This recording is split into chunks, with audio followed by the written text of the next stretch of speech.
I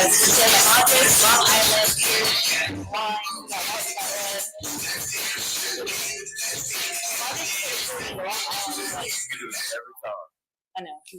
It's 7:49 here.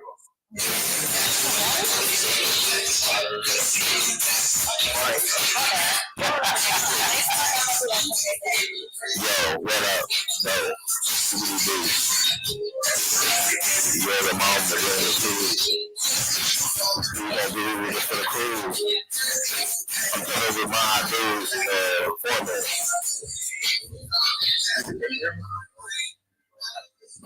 Yeah. He said there's still no sound. Who said there's still no sound?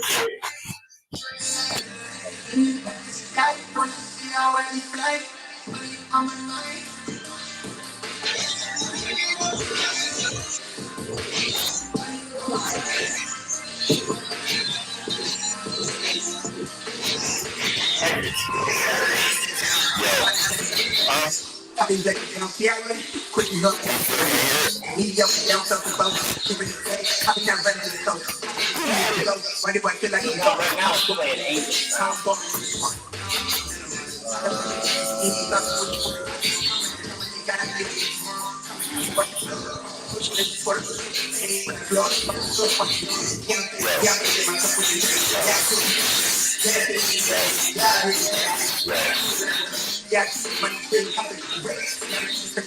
How they burn it, how they go running my face. I can go right where they can't maybe take the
I just try to be alone in my song right heart.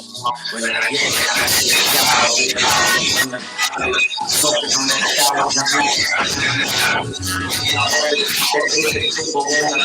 and I realize that those some hours, me and my brother the twins in the towers, and we want it now, never later, no more favors, done with only traders who be hating.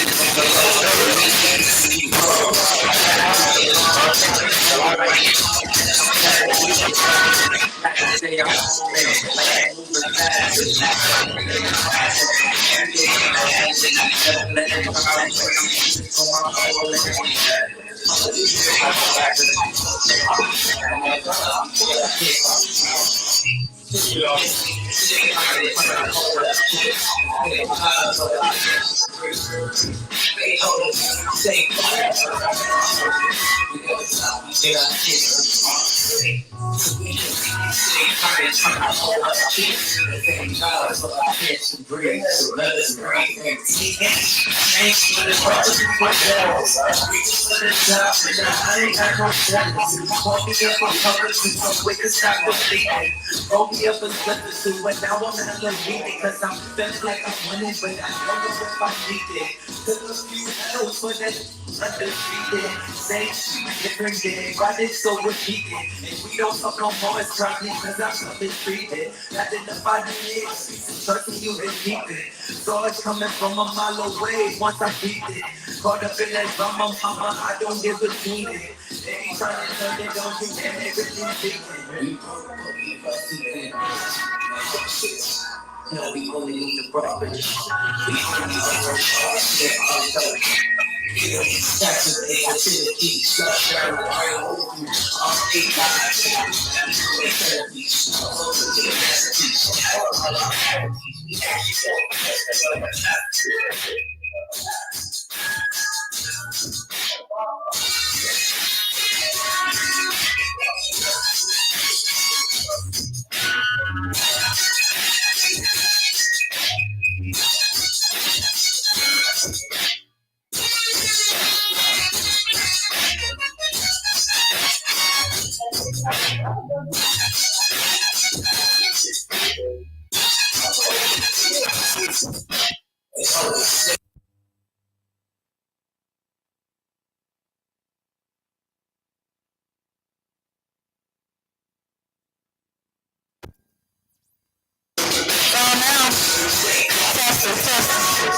We never stop, we get our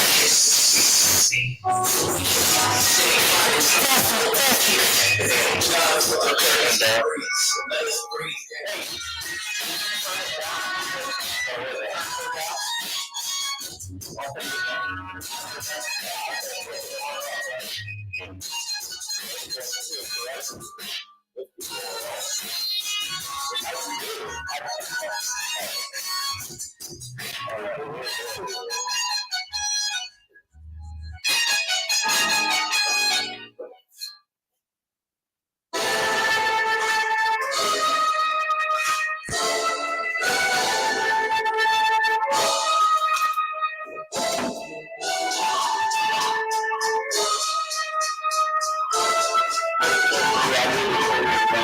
Speakers.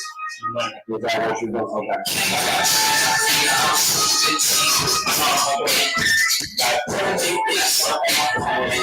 You want to say something again? It's still on.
Hey, look. Labels blowing up my line and got me missing calls. Told them you ain't gotta hit me till you lickin'. Feel like ABF, baby, I be cooler than the mink weather. Make a Coke bottle, give me brains till I think. Back up on my again, hanging out with Benjamin. Franklin got me stacking in the lake and talking dividends. Look at what we did again. Brought the water dipping in. Mic check. Where your digits been? All these I can smell it through the audio. Lapping everybody got me working on my cardio. Party over daddy home, creeping out the caddy cone. Straight from underground, I got these Maddie on. I've been kick pushing on my grind since the pro skate. I don't do a figure that I'm pro hate. Chilling in the cut like a scab, ready to peel. You ain't gotta like it, I promise you gotta deal with us. Used to be friendly, I'm off that and I'm on business. All I've been seeing is flawed jewelry and fake digits. So when I tell them I'm the coldest, it ain't superstition. Every time you see me, you gon' find me in a new position. You mean?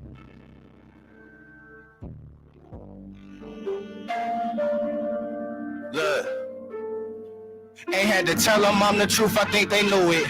Don't like to talk about this, I like to do it.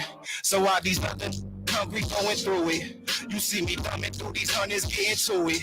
Ain't had to tell them I'm the truth, I think they knew it. Don't like to talk about this, I like to do it. So while these other hungry going through it, you see me thumbing through these hundreds, getting to it. I told them a fact. Do you have magnesium? I'ma need that right after that. Check, please. Mention, please, way before my bread leave. Got them Googling the caption, trying to see who said these. Tell these hateful mother, I've been choosing love. It's the God, baby. Tell me really who's above. These often always talking what it used to was. Meanwhile, I'm raising up them digits like the Booster Club. I'm in my finest hour, hit the shower. For one, doing push-ups, running laps around the comfortable ones. I be coolin', I be chillin', I be with fun, but check the trophy case. I can't find nothing you done. Need hugs to for funds. Either with it or you in the way. Making money, been the play, ain't looking for no friend today. I just came to tend the garden, I do not intend to stay. Look you in the eyes and let you know that's what I meant to say. Ain't had to tell them I'm the truth, I think they knew it. Don't like to talk about this, I like to do it. So while these other hungry going through it, you see me thumbing through these hundreds, getting to it. Ain't had to tell them I'm the truth, I think they knew it. Don't like to talk about that, I like to do it. So while these other hungry going through it, you see me thumbing through these hundreds, getting to it.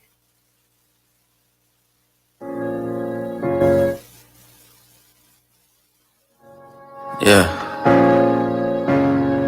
Conscious. Matic. Alright, so far away I come from. I sit and wonder about the times that it made sense. But nowadays I don't worry about what's past tense. My younger days I used to hang around with my friends. If we just fell out, I don't really know what happened. A lot of people come around and keep you stagnant and stretched. So you don't show them compassion. We was really out here grinding really hard. Stacking them Frank Grants and them Jacksons. Imagine if we would have never chased our passion. We probably would have never knew what happened. It was all just talk, we show action. Yeah.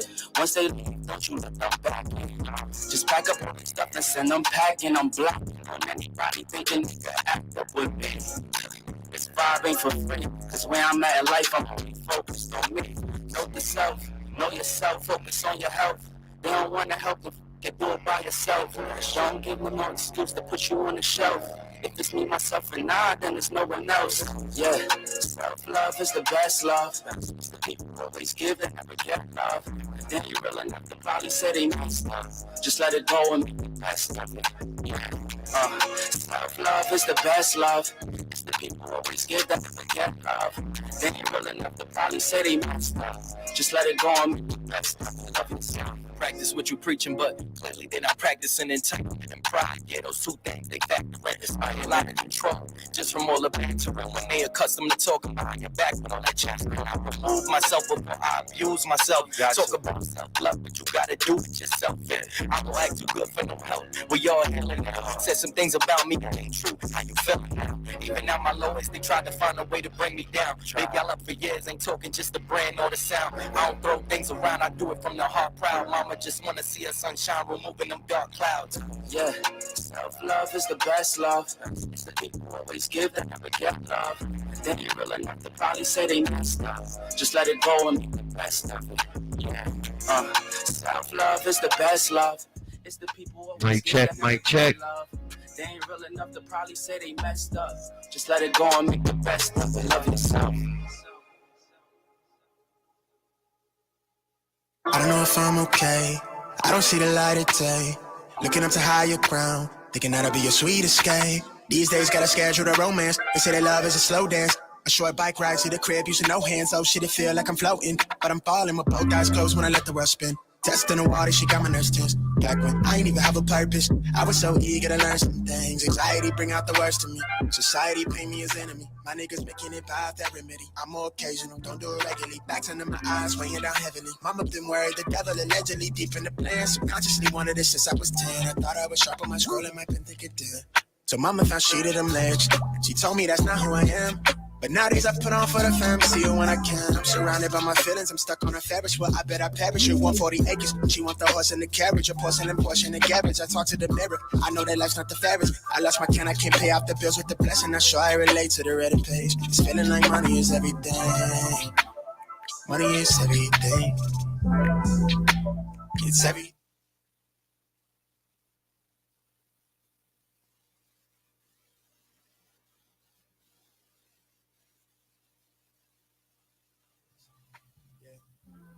Feel like it's real, baby. I don't wanna pretend, no.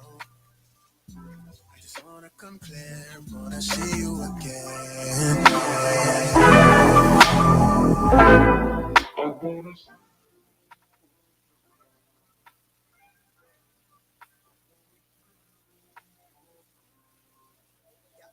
Mic check, mic check. Mic check, mic check. Yes, I was so naive, so now I'm still all in on me, yeah, yeah. Way too many times I let the ball drop. Now I'm Steph Curry with the wrist flick, so they cold shoulders never defrost. No deal, but I pre-floss with the money tree and a deep pot. So I'm corner lanes with the rundown, bitch. I'm all in the field with the cleats off. Everything that I wanted to reach, I had the tunnel vision, couldn't see far. Negative vibes that I feed off got me up and down like a seesaw. All these decoys hit the destroy. You should keep it poised, but it's ultraviolet with the power moves when I deploy. For the real ones, wanna feel something. Looking for a sign that I might be worth your time. When I look into your eyes, it make me feel alive. I don't know what this is, yeah. I feel like it's real, baby. I don't wanna pretend, no. I just wanna come clear, wanna see you again. I wanna see you again.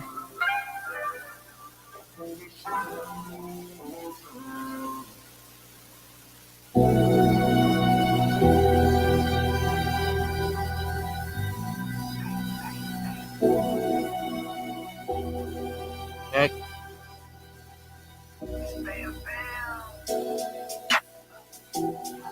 Shorty gon' check that, bang that, drop that, hit that, Mic that, check, kick 1 that, 2 send 1 that, 2. flip Mic that. check. Whoa, whoa, whoa, whoa. Hay 7 demonios tratando de controlarme, no me quiero Mic check, ir al 1 2 1 infierno, 2. pero Mic ellos check. quieren llevarme. Hey, look, whoa, whoa, whoa, whoa. Hay 7 demonios tratando de controlarme, no me quiero ir al infierno, pero ellos quieren llevarme. No quiero nada con tu novia, está empezando a molestarme. Soy suave como el discrepo y por eso quieren montarme. Así, she let the bounce, así. Shorty bad, yeah, she know she a 10. She bring a friend in my posse. Quisiera superar los soberbia, pero sé que soy un daddy. Big body, pero no suburban. Sentada linda con ese fari. La avaricia me hace comprar todas las cosas que yo deseo. Soy un cubano famoso, igual que mi tío Maceo. No dejes que la envidia te envenene. Baby, andar con Bambi te conviene. Viste, Wagyu, if you want the beef, I'm a dog. Me lo estoy comiendo por hula. And master spending that hula. Sé que él no puede controlar su ira. Porque tú jangas conmigo bien tranquila. Y mezclamos la lujuria con tequila.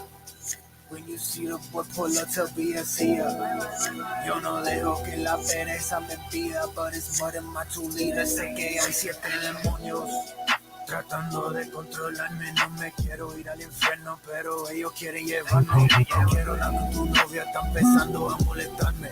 Soy suave como el discrepo y por eso quieren montar 7 demonios tratando de controlarme. No me quiero ir al infierno, pero ellos quieren llevarme. No quiero nada con tu novia, está empezando a molestarme. Soy suave como el discrepo y por eso quieren montarme.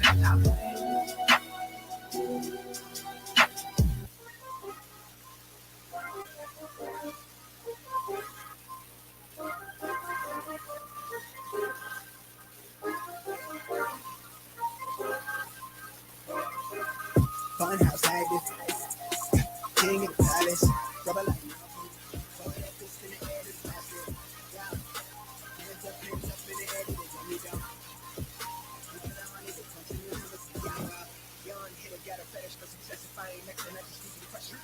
rain on me below the pain, take the plain Jane, let her second guess me when it comes to force with the forces. Push the wheels with the horses. White trash and the jaw my list. Added it short and short in the hand. I'm looking good, it's gloriously. That's the promotion important. I on the type of before it. Opportunity knocking the door that I quick. They rush for the doors and it's open like this. Six stroke game, code in the bitch. Sound wave for like more than a kick. Cowboy fucking such a revelation. Hey. They really don't pity they for they really feel real. I'm treated, I'm like I'm really very sensuous. Don't play games with me. I got these hits like I play tennis. I was a fish, but I never don't hit. I live till at the top of the city, now I run this. I got it with the people right back. This is jaw drop when I spit it off top. 7 figures catch the fade when it jiggy. Bet I'm kinda down to the pink wave. Heavy is all on my money. I gotta make that. Then I might spark that wildfire rebel when I reach Funhouse Haggis. King of the palace, rubber like Malcolm. Hold up fist in the air to the flashlight. Yeah, hands up in the air till they got me down. I keep it on it, they crunching the numbers and came out. Funhouse Haggis, king of the palace, rubber like Malcolm. Hold up fist in the air to the flashlight. Yeah, hands up in the air till they got me down. I keep it on it, they crunching the numbers and came out. That is my passion. Stay on passion. Run up the mash. I just need cash, man. I just want passion. Law attraction. Run up the mash.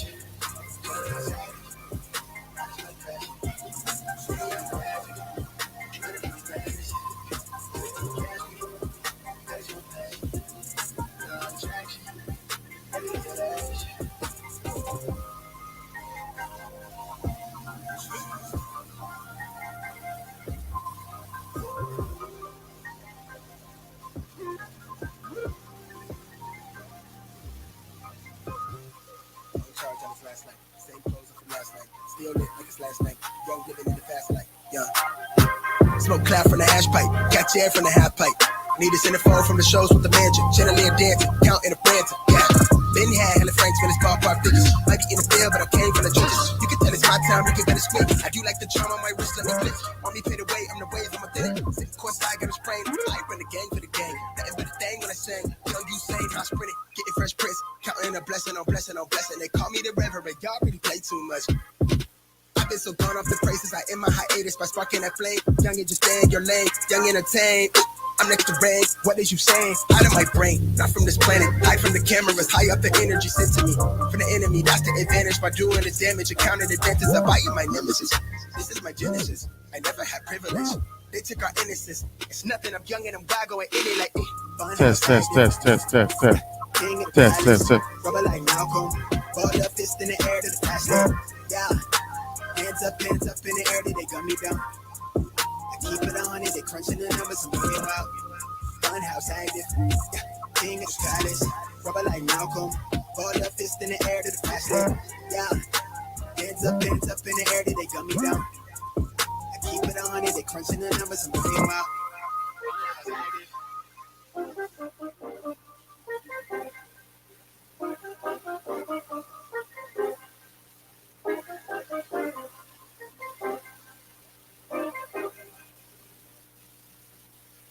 don't know if I'm okay. I don't see the light of day. Looking up to higher ground, thinking that'll be your sweet escape. These days gotta schedule the romance. They say that love is a slow dance. A short bike ride to the crib using no hands. So did it feel like I'm floating? But I'm falling with both eyes closed when I let the rust spin. Testing the water, she got my nerves tense. Back when I ain't even have a purpose, I was so eager to learn some things. Anxiety bring out the worst in me. Society paint me as enemy. My making it by that remedy. I'm more occasional, don't do it regularly. Backs under my eyes, weighing down heavily. Mama been worried, the devil allegedly deep in the plan. Subconsciously wanted it since I was 10. I thought I was sharp on my scroll and my pen think it did. So mama found shit at them legs. She told me that's not who I am. But nowadays I put on for the fam, see her when I can. I'm surrounded by my feelings, I'm stuck on a Ferris wheel. I bet I perish with 140 acres. She want the horse and the carriage, a portion and portion of garbage. I talk to the mirror, I know that life's not the fairest. I lost my can, I can't pay off the bills with the blessing. I'm sure I relate to the Reddit page. It's feeling like money is everything. Money is everything. It's everything I need. Till I lay my eyes on you. I don't know what this is, yeah, but it feel like it's real, baby. I don't wanna pretend, no. I just wanna come clear, wanna see you again. I wanna see you again. I wanna see you again. Yeah, today, this was everything I need, right? Not so fond of change, I'm too caught up in my way of thinking. I get by on me, no, I don't need nobody, yes. I was so naive, somehow I'm still all in on me, yeah. Way too many times I let the ball drop. Now I'm Steph Curry with the wrist flick. So they cold shoulders, never defrost. No deal, but I pre-floss with the money tree in a deep pot. So I'm corner lanes with the rundown. Bitch, I'm all in the field with the cleats off. Everything that I want out of reach, I had the tunnel vision, couldn't see far. Negative vibes that I feed off got me up and down like a seesaw. All these decoys hit the destroy. You should keep it poised, but it's ultra violent with the power moves when I deploy. For the real ones, I wanna feel something. Looking for a sign that I might be worth your time. Yeah. When I look into your eyes, it make me feel like I don't know what this is. Yeah. But it feel like it's real, baby. I don't wanna pretend, no. I just wanna come clear, wanna see you again. I wanna see you again. I wanna see you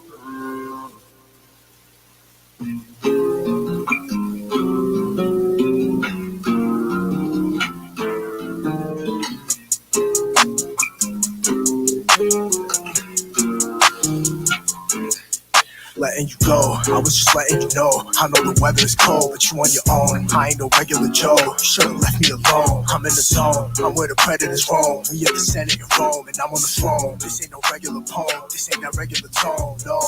Do you follow me, baby? Can you see what I have? Do you like what you see?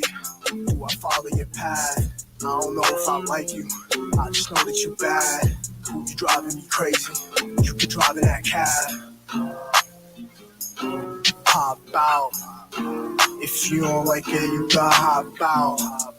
Always been a player, never dropped out.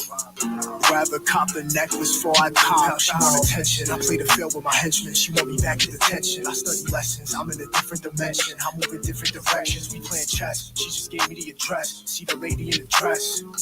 She the lady in my text, see the lady is a test. These days I roll alone, trying to say the f*** up off the phone. Trying to come the f*** up off the home, not trying to get cuffed up, cuffs of stones. Playing for keeps, I'm a top gun, she playing the sheets. When the ops come, I play for my team, go play with yourself, stop playing with me. Do you follow me, baby? Can you see what I have? Do you like what you see? Do I follow your path? I don't know if I like you, I just know that you bad. Ooh, you driving me crazy, you can drive in that cab. Hop out. If you don't like it, you gotta hop out. Always been a player, never dropped out. Rather cop the necklace before I cop out. I say this shit with my chest, I laid a brick on my ex. I had to go on a quest, I had to go on progress. So it's hard to accept. I know I'll never forget, and it's a fact. I keep my memory fresh. I hope my energy's blessed.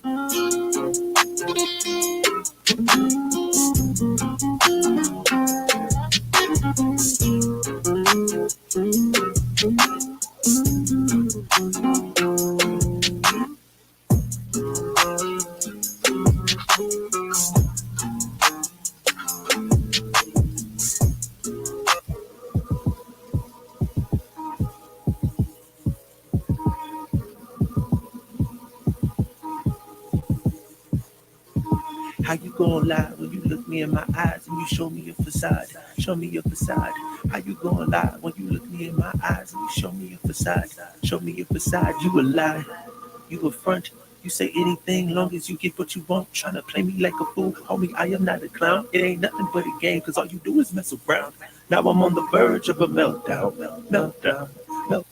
I should have known when I met her back at Midtown, at Dogwood, when I was going through a rough patch, but it's all good. I even told about the dark times I had in childhood when we was driving off of I-10 in Kirkwood. Now all that time I never get it back. You wanted that. Used to hate when I didn't want to hang. I noticed that. Used to talking about your ex, Jake, with your next Jack. Used to messing with them white boys. Now she went black. Wait a minute. Guess you went and got yourself a real life. Got yourself some booty shots and lip filler. You just want to make a rapper beat like Dilla. You ain't nothing nice, radiator spinners up close. Baby, you a ghost. You a demon, and you should float. Get out the way and just go. And just go. And just float. How you gonna lie when you looking in my eyes and you say you down for the cause, but you really here for the ride? You ain't really feeding no sheep. You're a K9 in disguise. Should've never gave you nothing but a funky high five. I know we can't go back in time, but I wish I could rewind and get back all that money that I spent every nickel and dime. Cause you a lie. Oh, you a front. You won't say anything as long as you get what you want. When you got yourself a new man, it ain't even been a month. I feel sorry for your boo, cause he don't know what he signed up for. Do he? Ooh, yeah, I heard that you met him at the bar, Louis. Hope you don't try to do him like you tried to do me, baby. You a cold-blooded killer like Stu, cause I'm close. Baby, you a ghost. You a demon, and you should float. Get out the way and just go. And just go. And just float. Float like a balloon, apple, empty bottle, cork, styrofoam, and most dead bodies. You killing me, homicide. Look at your lying eyes. I should have been better laced cause I failed too many times. If money the root of evil and you call yourself a dime, you gotta be penny wise. You gotta be penny wise. You gotta be penny wise. You gotta be penny wise. Cause up close, baby, you a ghost. You a demon, and you should float. Get out the way and just go. And just go. And just float.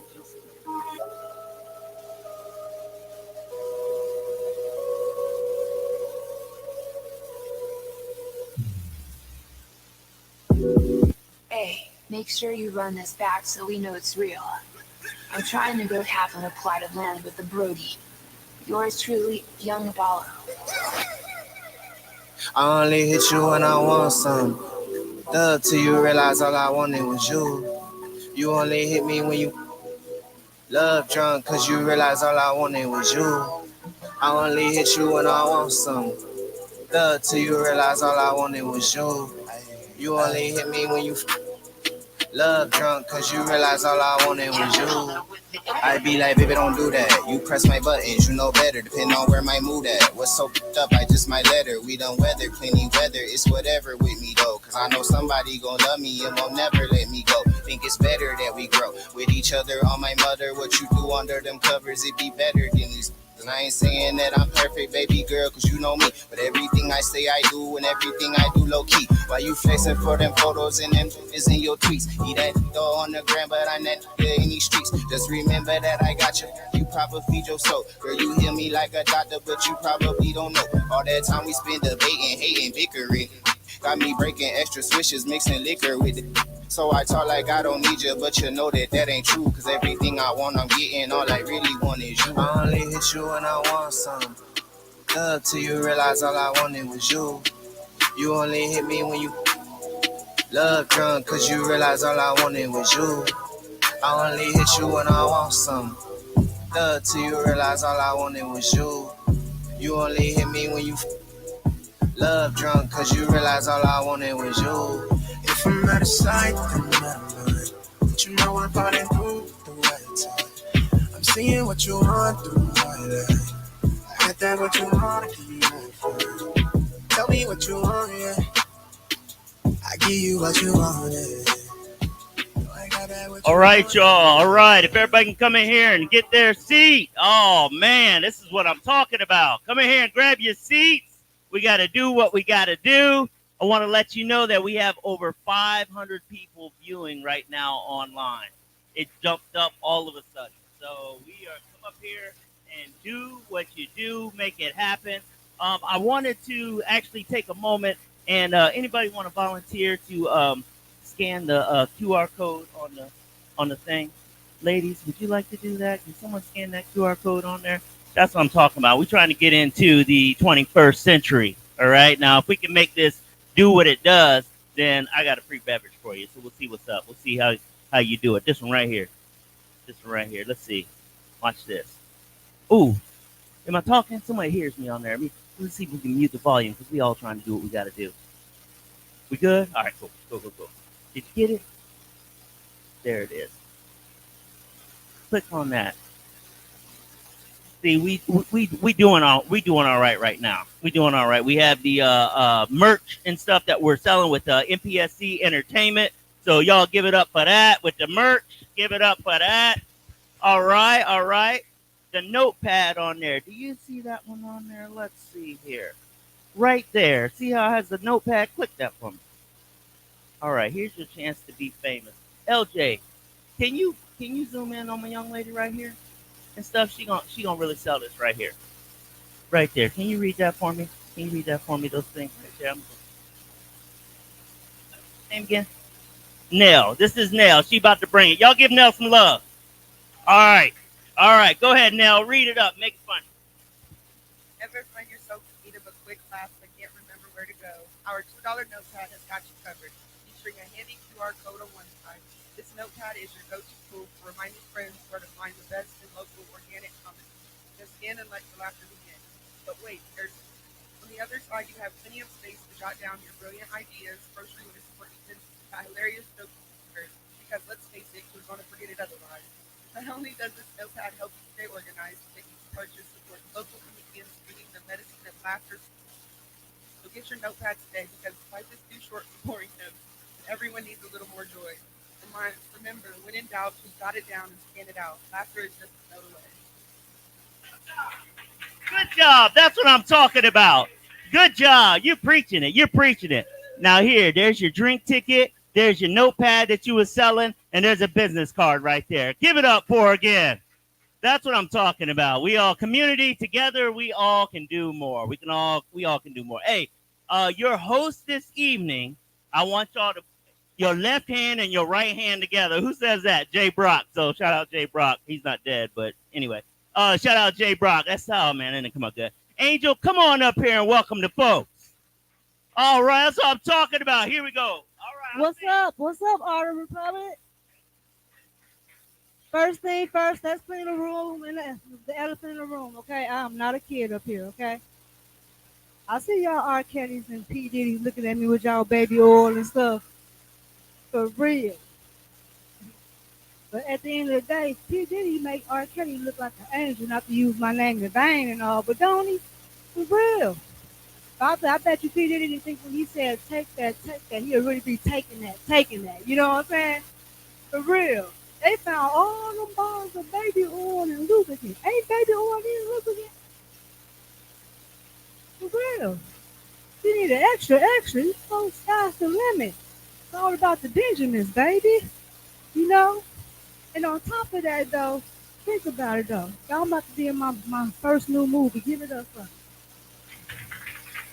me. Y'all about to play the 14-year-old and surviving P. Diddy. Hey, y'all, we got a wonderful lineup for y'all, too, man. For real. We got a wonderful lineup. Y'all ready to laugh? Well, I like to do stuff different. Y'all heard about Scholar? You know that song? A little dance. When I ask y'all ready for y'all comedian, I want y'all to go, Okay, so we going to practice this out. Okay? Y'all ready for y'all first comedian? I didn't hear y'all. I don't have to put this back, okay? Is y'all ready for y'all first comedian? The first comedian I seen for the first time, y'all, funny cat, man. Seen him at I think was it the Alex? Something like that. I seen him. He was funny. He had me cracking up, y'all. Y'all give it up for y'all comedian Silas, y'all.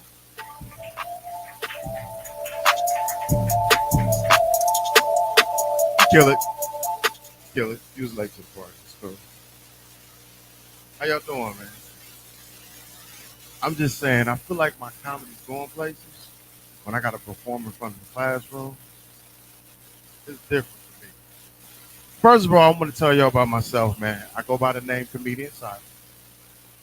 Because I don't really like, but I don't want to put my whole name because it sends off the wrong impression. But I'm going to let y'all insight on it. I'm going to give y'all some insight on it. My whole name is Isaac Silas Bridgeforth III. Sound like I was born with a credit score of over 1,000, don't it? Sound like I came out the womb with a briefcase and a degree from Harvard Law, huh?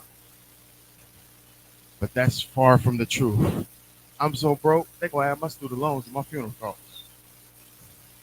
This is how they're going to read the obituary. They're going to be like, Isaac Silas Bridgeforth has survived by his wife and 2 kids, and he died from bad debt and poor financial planning. Please send all donations to Sally Mae. Let me tell you a little bit about myself, man. I turned 46 this year. I didn't expect the clapping, but I appreciate my age. I appreciate it. I need it. I'm at that age where I'm not quite elderly, but I got elderly symptoms. Like, I got to stretch before I do everything, literally. I got to stretch before I walk. I got to stretch on the wake up. Sometimes I got to stretch before I stand. Because if I don't, I'm going to have a nah, I'm good moment. You know what that is? Where you stand up too fast and your knees be like, nah, I'm good. Sit your butt right back down. That's the nah, I'm good. Your day be done after that. Let's see, man. I had a health scare. I had to get my prostate checked. Some of y'all, how old are you, OG? You had it done? Yeah, he had the little laugh. He had it done. Do y'all know what it is? Some of the young cats, you know what a prostate is? Okay. Good. I didn't want to get too graphic explaining. But yeah, I had to get my prostate checked. And the way the doctor did it, they didn't actually do it then. They scheduled it out a month. So I had to sit there with that on my mind, knowing what I was about to get done. And it was weird hitting up the fellas for support because I thought it'd be weird texting the group chat saying, hey man, about to get this procedure done, pray for my booty hole, you know. Thought that would be weird. So I called one of my friends, right? I called him, I'm pouring my heart out. I'm telling him about what I got to get done and everything. This dude got nothing but jokes. He gonna say to me, hey man, what if they stick their hands so far up in you, they reach the remote control to your soul. They press a button, you start breaking. Like the Marion video, like touch. I hung the phone up on him. I don't got time for that. He gonna text me back talking about, hey man, why you butt hurt? My friends ain't that. So I got on the phone with my other friends, and I'm telling him about my procedure and everything. But as I'm telling him, I'm filling out my pre-registration because I'm like, I'm trying to be proactive. So I'm talking to him, and I'm like, oh dang. He said, what happened? I said, I accidentally selected for the doctor to have a chaperone present. He said, that don't sound right. I was like, what you mean? He said, you about to have a doctor and another doctor in the room with you? I was like, what's wrong with that? He said, man, you signed up for a threesome in the name of medicine. My friends is terrible. They are.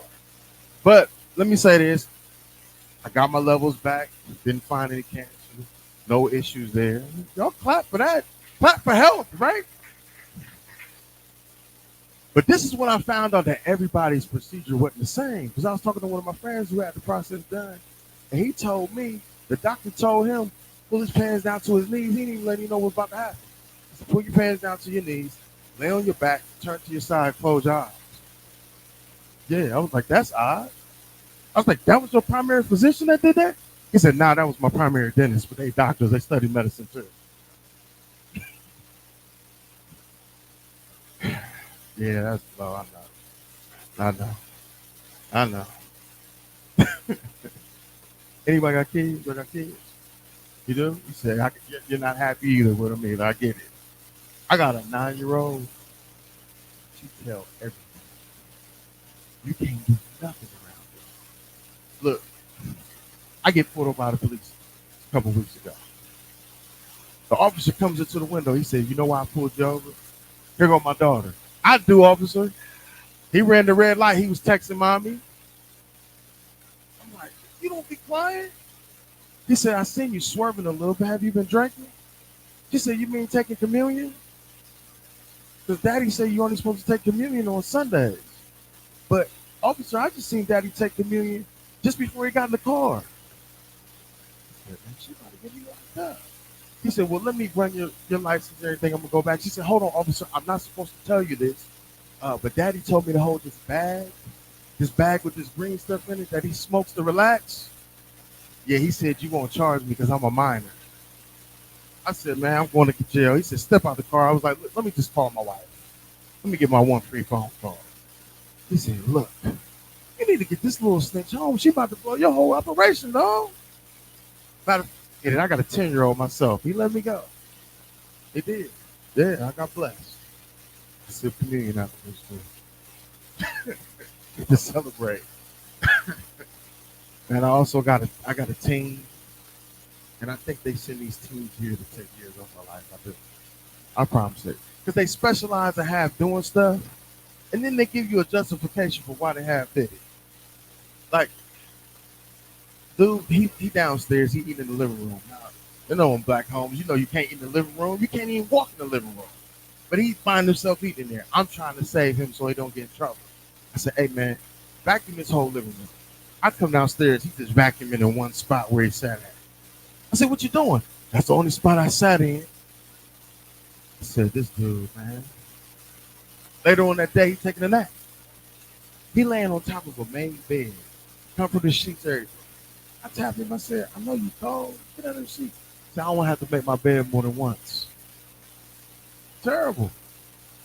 Because of his lack of discipline, I don't even say grace correctly in my house. Like, when you say grace, y'all pray for the food, right? You bless the food, right? Not in my house. I bless the utensils that are used. Because this child, look, because I already know, I'm like, Lord, please bless the forks, knives, plates, and dishes, because I know this child ain't washed them correctly. Please make sure we don't get E. coli and get sick. Because you know this child's heart. Matter of fact, Lord, he just told me before we started eating, he only washes the top part of the plate because that's the only side we eat off of. Please pray for him. You know it's hard. You know he half clean. Apparently he half wiped himself too, because you seen his drawers, you seen his mind. Like he got two Belted Hershey Kisses in his drawers. You seen them. Can't stand these kids. I can't, man. I can't stand them. They spoiled. Y'all don't think so? They spoiled, right? Walk around with their name brand stickers on and stuff. Oh, did you like me? You like me? All right, I'm gonna get out of here. I was just getting my little bag. I'm out, y'all. Thanks.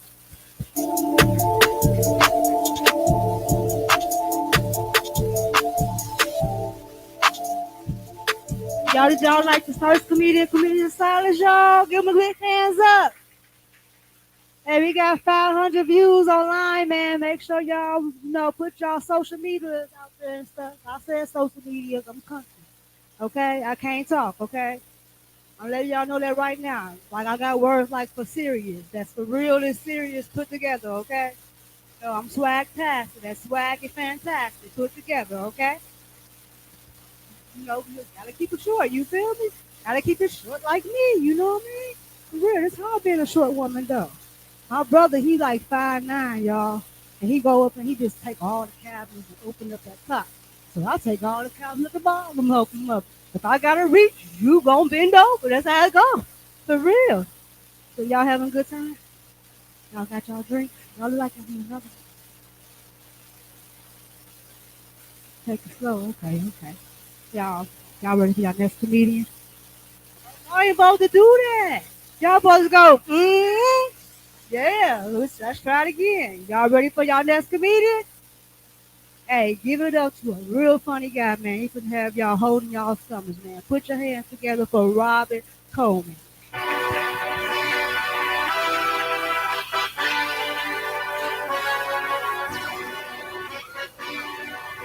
Wow. Get up for Angel, y'all. That girl looks so young. She get carded when she order Kool-Aid, don't she? We need to see your ID, ma'am. How's everybody doing, man? Y'all doing good? Y'all laughing at. Y'all must be the self-esteem regulators over there. Like, we can't give him no good self-esteem. We just ain't gonna laugh at nothing. When my man said his daughter be like, I do, daddy. That was, yeah, y'all didn't think that was hilarious. That's why I don't let my kids run. But anyway, man, I just want to let y'all guys know that I am having a great summer, man. Clap it up if y'all having a great 2024. Yeah, y'all ladies doing good? I love that the ladies came out, man. They the whole reason I do comedy. My best joke when I was growing up was, can I have your phone number? Ladies thought that was hilarious. They was like, you should be a comedian, right? I just actually had my class reunion. I had a class reunion a few months ago. You guys still go to your class reunions? Nah, see, I go, man. You never got an invitation? A girl as good as you was reading, they need to invite you just so you can read the announcements.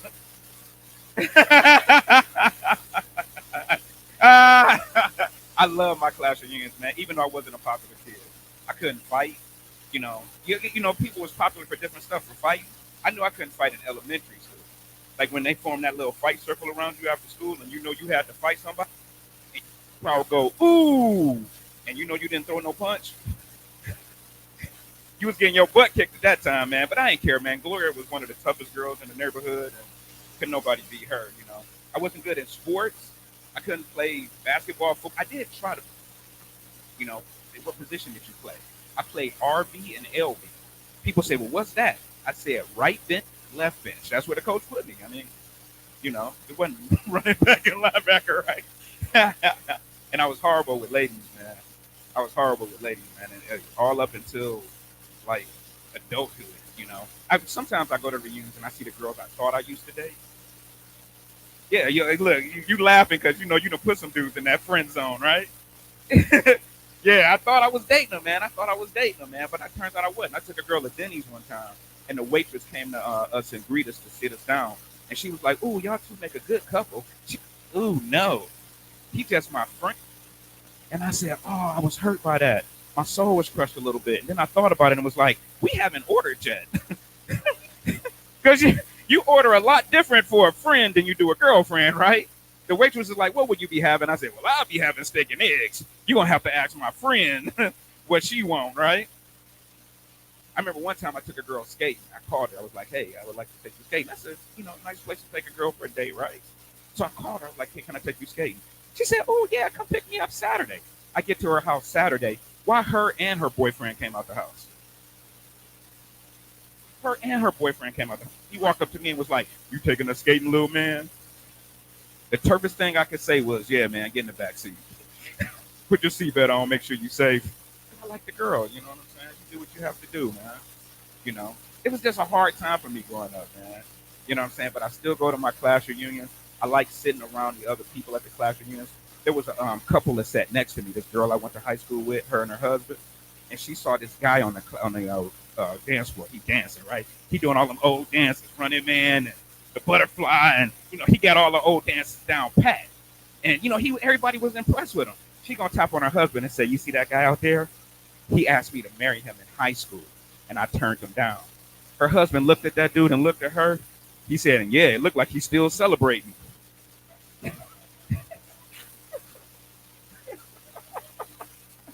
But yeah, though, man, like I said, man, I'm having a phenomenal year, man. I'm just trying to get everything right with myself.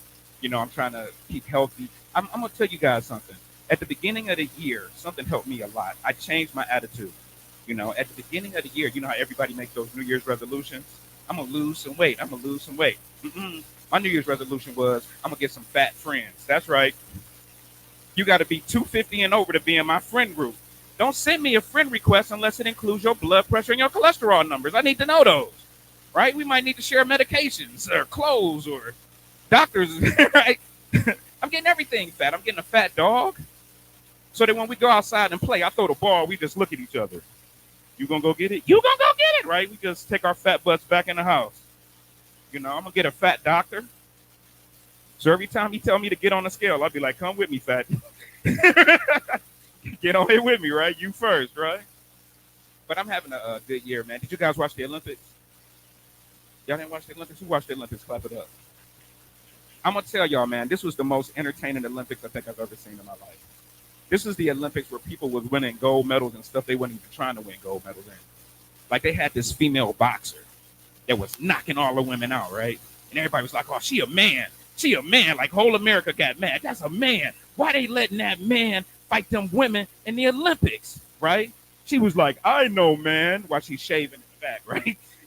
She like, I'm not a man. Whole America was like, we want to see your baby pictures. So she literally had to show her baby pictures. Look the story up, right? So she showed the pictures. America looked at the pictures, looked at her, looked at the picture, looked at her, and was like, Dad, you look like a man in your baby pictures, right? She just was a, you know, she won a gold medal and most likely to be a man, you know? There was the breakdancer girl. Did y'all see the breakdancer girl? Yeah, she won a gold medal. And what the hell was you thinking, right? She got out there and breakdancing. And I was like, oh, look, they done missed the Special Olympics with the regular Olympics. Like, this is cool. You know, I thought I was looking at the Special Olympics for a minute. You know, and everybody made fun of her for weeks. Everybody was making fun of her. And I was too. Until about 2 weeks after, I was at a party. And they did the Soul Train line. And the guys was going down doing their dances. And I was ready to do the robot. That's my dance, right? And the guy in front of me did the robot better than I would have. So now it's my turn. I got to go down the Soul Train line.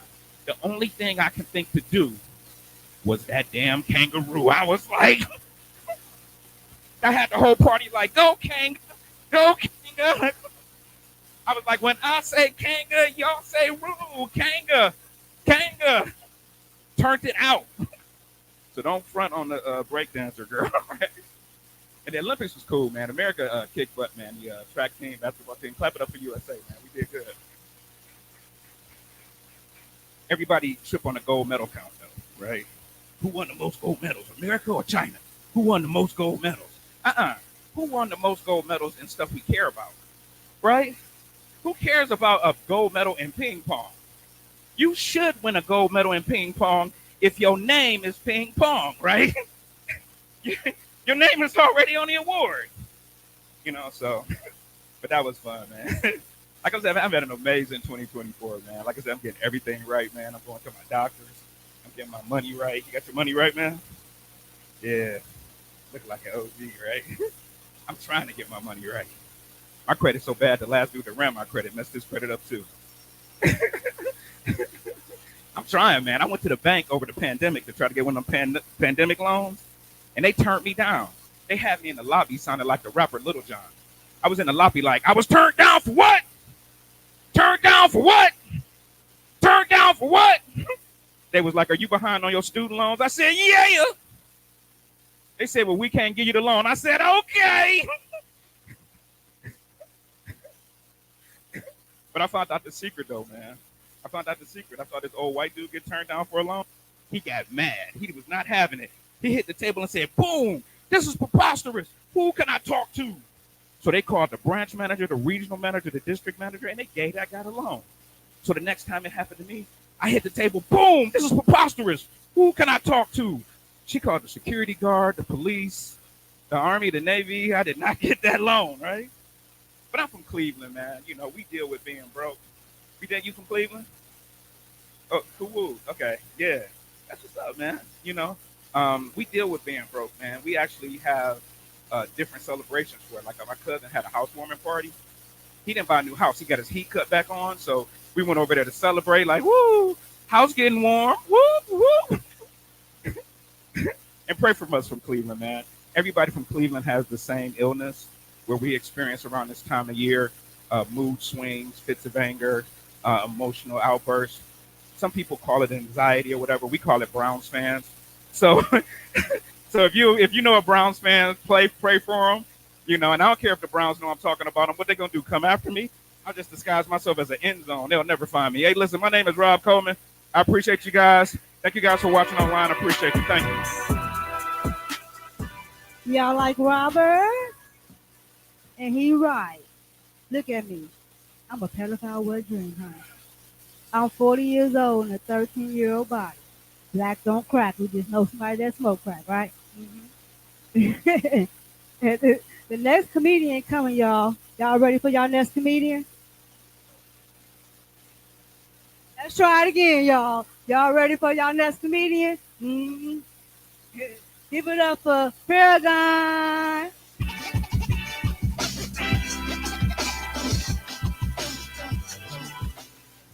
What's up, y'all?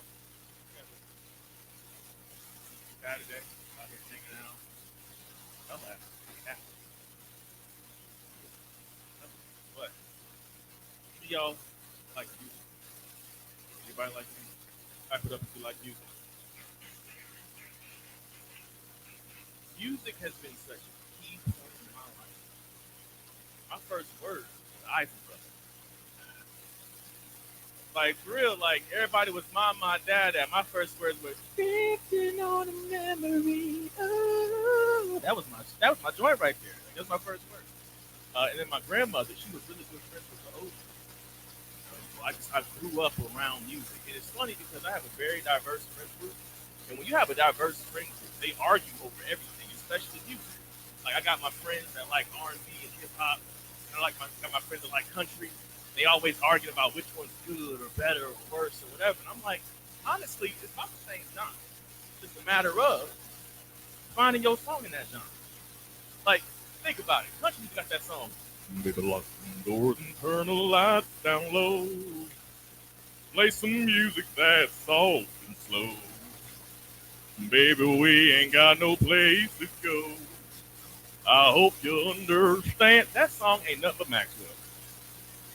That song ain't nothing but gonna take you in the room, sugar, and lock you up in love for days. We're gonna be rocking, baby. That's all that is. That's all country music and R&B is. Or how about this one? This one needs to play all the time in the commercials with this. Right now, buy this 3-set CD. Like, you remember that talking about they were like, it's a corner after one. I'm all alone and I need you now. Y'all know that. Yep. That song ain't nothing but Booty Call by Blackstreet. That's all that song is. You gotta find your genre. You gotta find your song in the genre. One that I really loved this one growing up. It came out, this one tell my age. It came out when I was about 5th or 6th grade. But it was that honky tonk, but don't get down. Y'all know that. Way the thing is shake and make you wanna swing along. You know what that song is? That ain't nothing but shake it fast, but watch yourself. Shake it fast. Show me what you're working. I mean, I had no business singing that song when I was younger. But and also, like, you don't really listen to lyrics sometimes. I should have listened to the lyrics when I was a kid because my mom didn't believe in buying the clean version of nothing. So I came up in my hand, and I'm like, why? Who told you that was okay? Like, nobody in your writing team was like, maybe you shouldn't start the song off like that. They're like, no, that's good, mister. I like that line. That's good. I love music. It's a real big part of what I do. I sound like Eddie Murphy. She's getting on me now. What's crazy though is I'm a huge Eddie Murphy fan. I heard you. There ain't many of us, but I'm a huge Eddie Murphy fan. I love Eddie Murphy. Matter of fact, I'm gonna talk about Eddie a little bit because that's how much I love Eddie. So you know what? We here. Okay, are we here too? No. Okay, we're not. Okay, we here. Okay, we a little triangle. Okay. See, you had to make it weird. You made it weird. They made it weird, right? Oh, I thought we was on a team. Y'all talking about the wrong team. I'm not with that team. But a lot of people coming up here talking about kids, and I feel like it's universal. I used to work with kids during the pandemic. I was a teacher. That's when I found out they didn't care about teachers. And it's crazy because when I tell you kids say the darndest things, like it's much bigger. You get to hear the stuff the parents don't get to hear. Because I was a teacher when TikTok started really booming, right before and during the pandemic time. And anybody remember a TV show called Your Mama? So apparently in 2019, Your Mama made its rounds on TikTok. And when it made its rounds on TikTok, I was teaching in the suburbs. The reason why I started teaching in the suburbs is I believe that if I'm going to be probably the first black male face some of these kids that are more privileged see, I can get to them before media and I can get to them before, maybe sometimes their parents do. So I'm in here in the suburbs, I'm teaching these kids, and I decided one day I'm going to sit at lunch and see what they do during lunchtime. And there was this little kid named Brentley. Brentley was a bully, and he was watching Your Mamas. And so he thought that his funniest way of him bullying was, I'm going to bully you by telling Your Mama jokes. But when I tell you Your Mama jokes, I'm not going to be, letting you say nothing back. And so he tried one kid. His name was Jamiroquai. Yes. So he's already about that life. Jamiroquai came from the hood. He's from the east side of Columbus. And his mama's 28, his daddy's 62. And he a real old soul. He hung out with his daddy too much. And so Brentley walks up to Jamiroquai and goes, hey, Jamiroquai, you're so poor, your mom can't buy you Nintendo. Look, high-fiving his friends if he says something real. Jamiroquai looks him dead in his soul and says, your mama built like a beanbag chair and smell like earring backs. I'm like, oh, you Jamiroquai, sir, calm down. Like earring back? That's funky. I know some of y'all know what them earring bags smell like. I'm like, calm down, Jamiroquai. And then Brentley's like, oh yeah, well, your mom's so poor, she can't afford to buy you Lunchables. And Jamiroquai looked at me. He was standing like this, and he turned like this, and he looked at me, and I was like, don't do it. Because I knew he was about to say some foul stuff. And he looked at me, he goes, I'm finna get on. I'm like, he looks him dead in his eyes and says, your mama is like a gas station McDonald's. Cheap, she's greasy, and for $5 you can get what you want all times a day. Jamiroquai, come here. No, come here, you, come here. Come here. Hey, stop hanging out with your daddy, okay? Stop hanging out with your daddy. And like I said, his daddy's 62, they hung out too much. So he looked me dead in my soul and said, look at here, sucker. I'm tired of all these job turkeys trying me. I said, look, you cannot stop saying job turkey. I say it's not a cuss word no more. I can say job turkey. It's not a cuss word no more. It's probably still a cuss word. And it's crazy because he kept saying it so much that other kids started calling each other job turkeys. But little kids don't listen right. So they heard job turkey. And so they be playing Uno out, job turkey. And I'm like, that's not what he said. That's not how that works, but okay. And it's funny because, I also got a nephew, and he's bad, like little kids are. And he is the most passive-aggressive little dude I've ever met in my life. So he gets mad at my sister because, he was acting bad, acting crazy. She collects shot glasses around me. He got up on her counter and said, Mommy, I want peanut butter and jelly sandwich. She said, no, you're going to eat your food that I made for you. He takes her shot glasses, starts throwing them on the ground. My sister old school. She grabs him by his arm, pulls him down, she spanks him, looks in the eye and says, hey, until you learn how to act, I don't want to see you for the rest of the day. I don't want you in my sight. Now go to your room. But Jamiroquai, I'm sorry, Jamiroquai is my nephew. I didn't tell y'all that. He mine. That's why I can talk to him like that. And so Jamiroquai decides he's upset. He's mad. And so my sister goes to her room and she starts hearing clink, clink, clink, clink, clink, clink, clink, clink, in the background. She comes out her room. He done took the caps off of everything in the house. He took the caps off the jelly, off the bleach, off the mayonnaise, off the Fabuloso. He took the hub caps off the car and he done unscrewed the cap off the toilet. Because to him, if it's a lid, it's also a cap. And she said, Jamiroquai, get your butt down here. What's wrong with you? And he looked her in her eyes and said, until you learn how to act, I don't want to see you. I don't want to talk to you for the rest of the day. And then just walked away like this.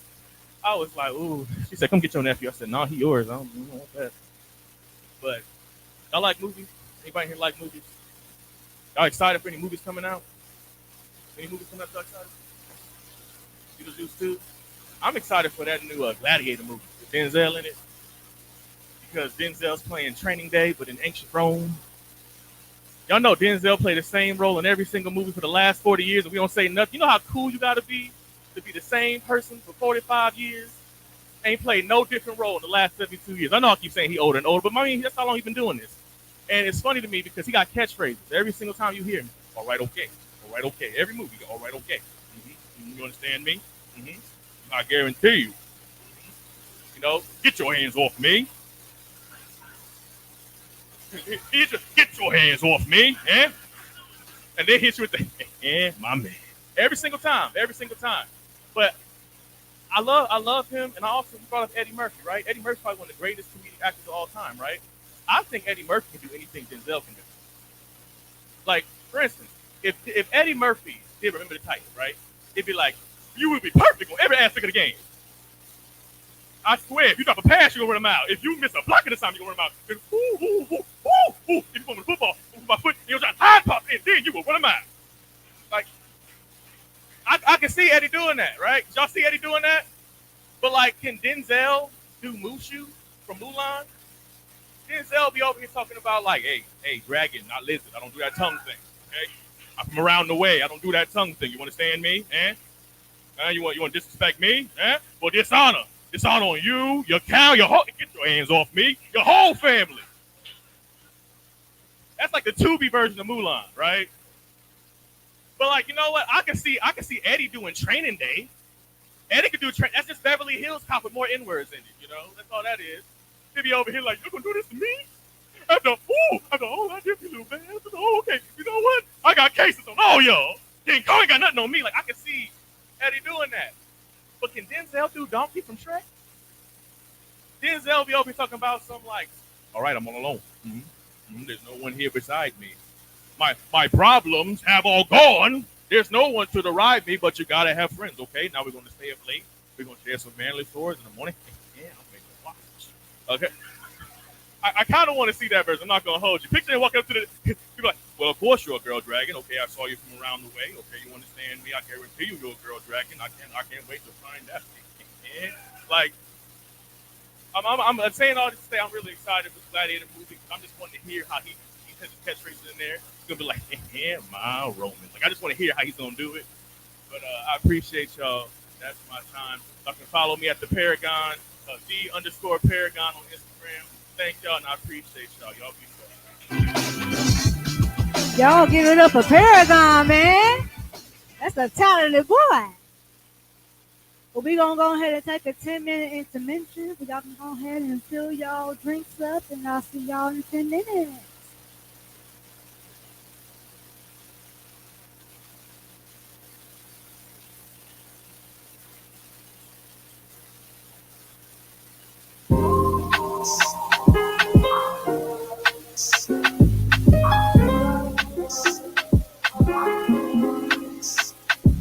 Lucky tastemakers, groundbreakers, we crown shakers. Moved us out the margin, we're writing, that's how we found paper. Hustling nature, since we was riding back on the scooter razors. Had no stable footage since then, I've been the earthquaker.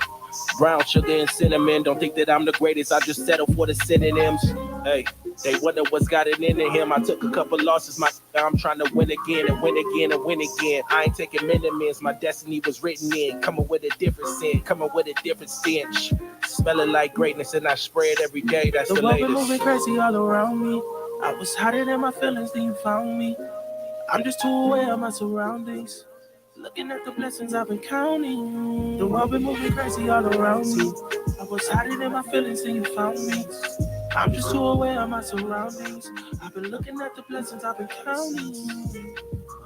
Look, I've been counting my blessings, but still stuck in my thoughts. Here I go, stuck in my head again. Daily I've been looking for some peace. What would you recommend? Have a couple drinks, go to sleep, then reset again. That's everything I'm better than, but everything I'm used to. Sticking to the basics got me looking for a new glue, looking for a new crew, looking for a new outlet that doesn't sacrifice my self-respect. I don't know all the steps that I'm taking, still walking through it. Hope I find a shawty that really listens and talk me through it.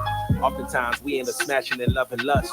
They asking for my heart, don't give it, it's hard to trust. Consider that a plus and minus the complications. Feel like everyone's the same, internet immutations. While all the weak get the highest of the praises. Man, it's messing with my patience. The world been moving crazy all around me. I was hiding in my feelings, then you found me. I'm just too aware of my surroundings.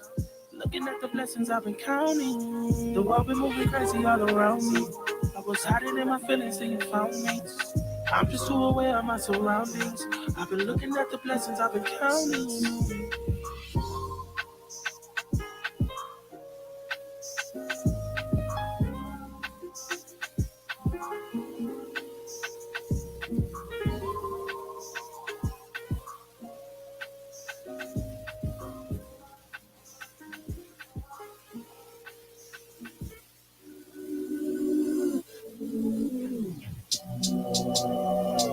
Dame la plata, plata. Cash, cash, cash. Get money, get money. It's bam, bam. Bam, bam, she wanna flick for the gram. Plus, her baby sabe who I am, so she wanna do it all care. Like, hold up, sabe how to hold up, pull up. Soon as we done, I'ma roll up. Full lines of better, I pull up. Papi te paga los biles, pero quiero todo lo tuyo. Prefieres hacerlo conmigo, que siempre lo hacemos bien duro. I bought a Benz, straight from the trap. I don't like paying no taxes. I don't need friends, solo una mami. Papi te enseño what racks is. Me and my chick, we got a chick. Yeah, we treat her like a pet. She keep it G, she keep it tranqui, but she be down with the set. Ay, me and my chick, we got a chick. Yeah, we treat her like a pet. Ay, EBK if you all in the way, you in the field with a vet. Ay, bam, bam, she wanna flick for the gram. Plus, her baby sabe who I am, so she wanna do it all care. Like, hold up, sabe how to hold up, pull up. Soon as we done, I'ma roll up. Full lines of better, I pull up. Bam, bam, she wanna flick for the gram. Plus, her baby sabe who I am, so she wanna do it all care. Like, hold up, sabe how to hold up, pull up. Soon as we done, I'ma roll up. Full lines of better, I pull up. Betty Mbappe, reach como Mbappe, I can never let her up stop me. In the backseat, I'm with your chick. I love it when she be on top me.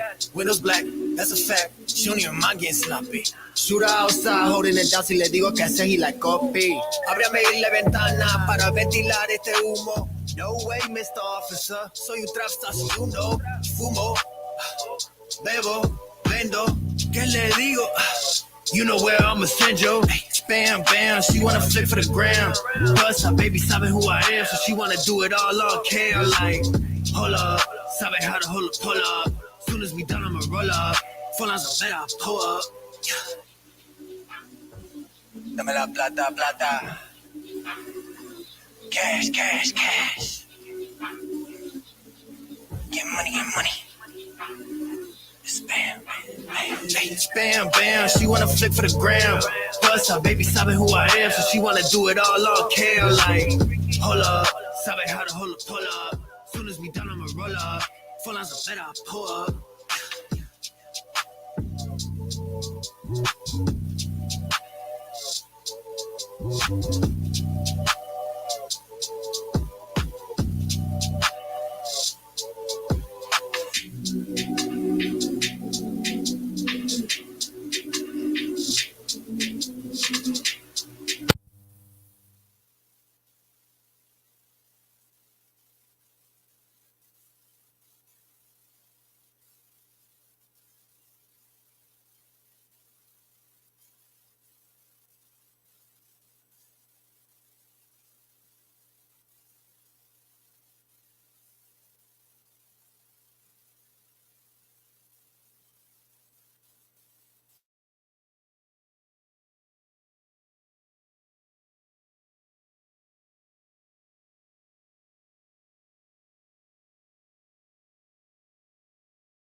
Seems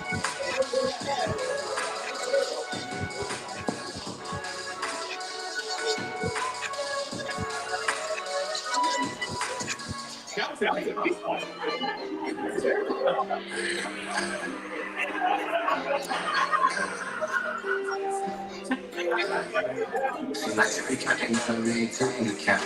You can maintain, don't change for that. Tell the real truth, get paid for that. But you never fall off, you was made for that. You gotta be shot from the inside. Say on the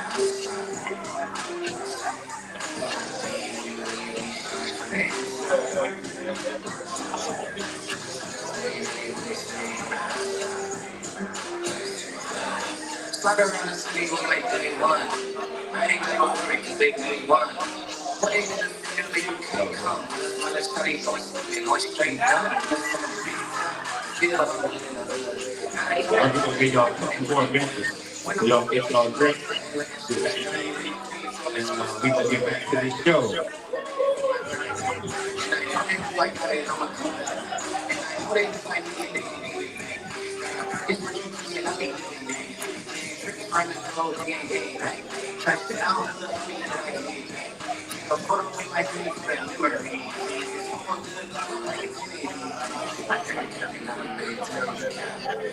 Make change, don't change for that.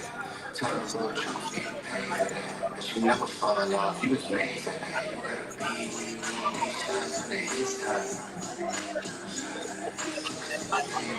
Say on the outside. Be shot from the inside. It's 9:00 p.m.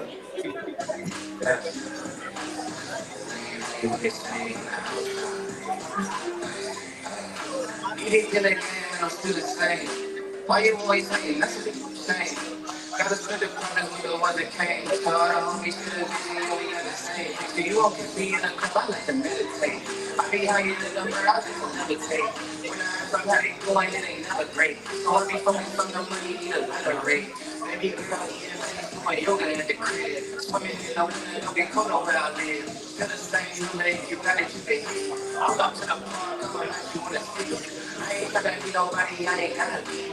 For them days, I'm tripping to the analogy. Never been a Sunday, gotta lie. I just want you to bring it back to the sun. Like every kind of take the count. Make change, don't change for that. Tell the real truth, get paid for that. But you never fall off, you was made for that. You gotta be shot from the inside. Say on the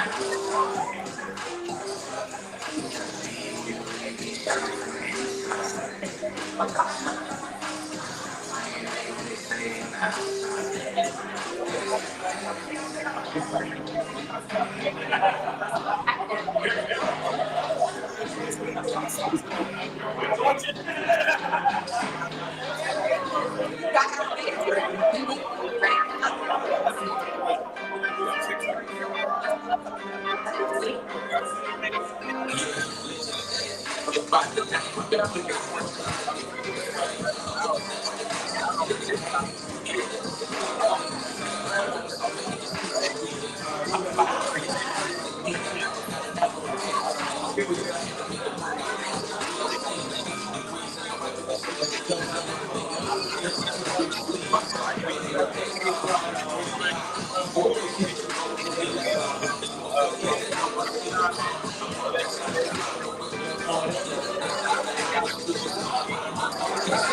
You got the party set up. I'm ready. You got your drinks.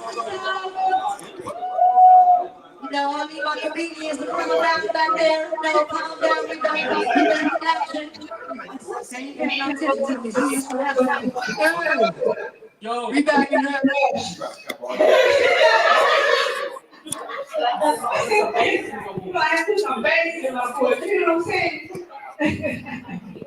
Hey y'all ready?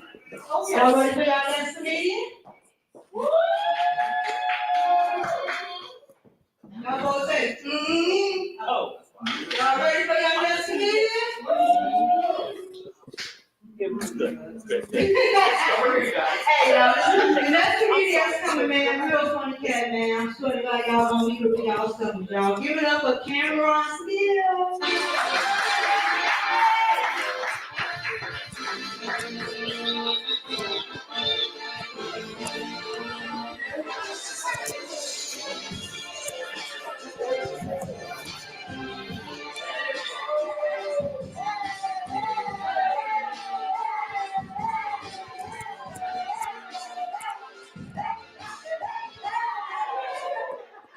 What's up? How y'all doing? Aren't y'all tired of answering that? Like the last 5 people just ask you how you're doing, so I would just assume you're good. Little fact about me, I have eczema, and if you don't know what that is, it's basically like your skin is like trying to bury you like all the time. And I went to go get cream for it, and the doctor sent me to this place in Upper Arlington. And if you've never been to Upper Arlington is where they make, create, and manufacture white women. That they're all right there in Upper Arlington. I think they make them in Upper Arlington and send them out throughout the rest of the world. I think that's where it happens. So I went in there, and I'm in there to get my cream, and the lady was like, and everybody in there was beautiful. Like every woman in there was drop dead gorgeous. And I was like, yo, I'm definitely the ugliest dude in this room right now. And then I looked up and it said dermatology and plastic surgery. I was like, oh, that's why you're all pretty. That makes sense. You know, you guys got hired and then got that employee discount and got fixed. That's what's going on. Because you did not look like that 3 years ago. I bet you didn't. So I go in there and the lady was trying to give me like a steroid to help with my eczema. And, you know, and I was like, what are the side effects? And this lady said the side effect for eczema is dry skin, itchy skin, skin burning, and skin irritation. And I was like, lady, that's eczema. What are you talking about? And then after that, she said I could get cold sores on my mouth. And I'm like, so I'm going to cover with eczema and leave with herpes? What is wrong with you? And just give me my cream, get out of my face. I found out something else about myself. I found out that I love ASMR. I love that, like that whisper stuff. That like it's so calming and soothing and stuff like that. White noise, I love it. I really do. And you know, I thought about it, and I was like, you know what? I bet you can tell people stuff you're normally afraid to tell them if you just whisper it to them. Like you can be like brutally honest and stuff about it. You know, like you tell people the brutally honest truth. This is like ASMR. It's just like you know. It doesn't matter how much you work out, she's not coming back. You're balding, just let it go. Let it go. That man did not lead you on. He got to know you and didn't like you. But don't you won't put your son in because he sucks. Your child is terrible at this sport.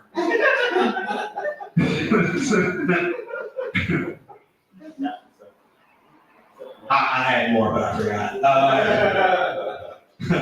But anyway, I thought it was dope. I didn't really do anything today. I just, I went on down to Springfield today, had a nice cat and dog sandwich. Did y'all hear that on the debate? Did y'all hear that? He was saying, listen, they're going down there, they're eating the pets, they're eating the cats, they're eating the dogs. I saw a guinea pig on a grill, I saw it. It was there. There was a hamster in the skillet. I saw it. It was there. What cracked me up is that they asked him, Trump, what are you going to do about immigration? And he said, I don't have a plan right now. I don't know. I'm not sure what's going on.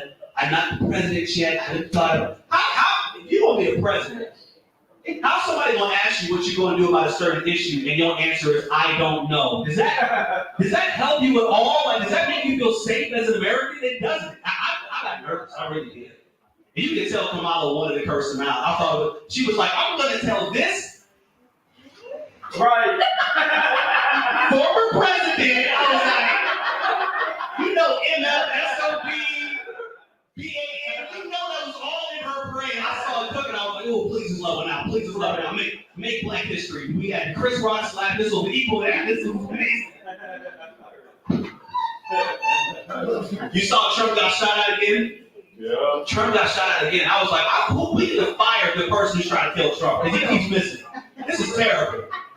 What assassin are you if you miss on the same person twice? It's terrible, man. Right, it's terrible. You know, and when he first got shot, I remember, you know, people were making memes of him going into places and playing Many by 50 Cent.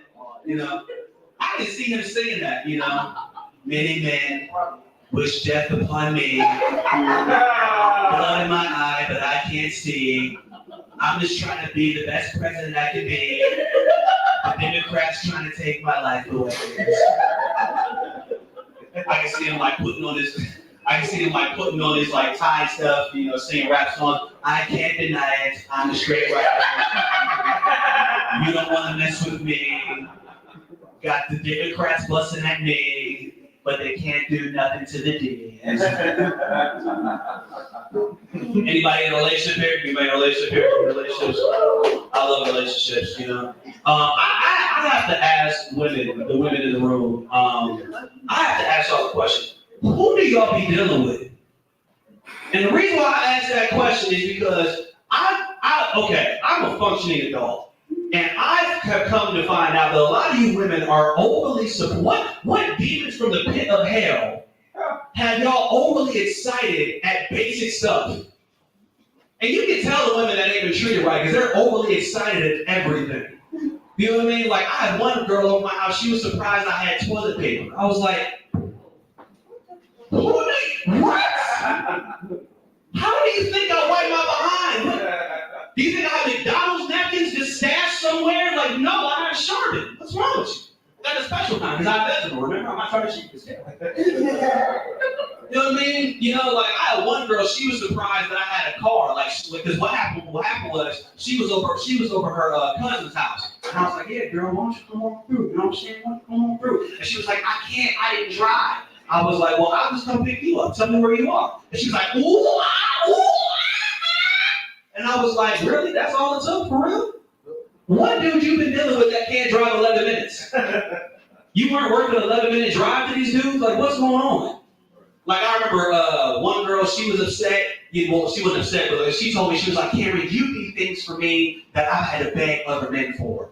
And I said, what? She was like, one time I had to beg a man to take me to Walmart. I was like, you weren't worth the Walmart trip to these dudes? Like, what's going on? Then she got, like she really got like hot and bothered because I carried her water up to her apartment. I was like, what man are you dealing with that can't handle water? It's water. And I'm glad I could be the one that lets you know that you were settling for less. But I honestly feel bad because I feel like now I'm doing too much for these girls. Like, what's going on? I'm over here with a car and you guys are sleeping with people who don't have vehicles. What's going on? Had it on for some of y'all. I didn't want to say nothing, but you didn't laugh at that joke at all. You was thinking about people, weren't you? Rodney, Terrence, Chris. I'm over here with toilet paper and y'all over here with watch it behind popcorn. Like, I need to get rid of all my Sherman. I do. But I left my relationship back in like 2022. I broke up with my girl I broke up with my ex a week after Valentine's Day, And I knew I was going to do it. Now, this is wrong, but I was thinking to myself on the date, I was like, you better enjoy yourself. This is your last one. You ain't getting no more. I got $300. You get that $298. I can live off that $2. You got it today. And the main reason why I broke up with her is because she never took responsibility for her actions, ever. None that she ever did was ever her fault. A normal person, like, when you do something wrong, it's, I'm sorry, I didn't mean it, I'll try to do better. With her, it was, I did what I did, this is why I did what I did, F you. Like, that was her attitude about everything. Like, case in point, like, say quick right here, let's say I give you the keys to my car, right? And in the middle of you having my car, you wrecked my car, right? Now, you would say, I didn't mean it, I'm sorry, it was an accident, but nobody was hurt, She would go, first of all, why would you have me in an SUV when you know I drive sedans? That's super dangerous. I feel like you're trying to kill me. It's giving I hate my girlfriend. It's giving assassination attempts. I'm like, right, yeah. It's giving predator because you knew what happens when I'm above ground. What? And you try to reason with her, it's like, but you ran a stop sign. First of all, what are stop signs just doing in the street? What are we supposed to do when we see those? How about stop? How about that? And that was the first time I ever broke up with anybody in my adult life. That was the first time I ever broke up with anybody. I used to wait for girls to break up with me, I used to wait for those we gotta talk texts. I used to love those, I see we gotta talk, ... I'm like, please let me go. Please let me go. Please, because I hate you and your family. I hate all of you. I hate you.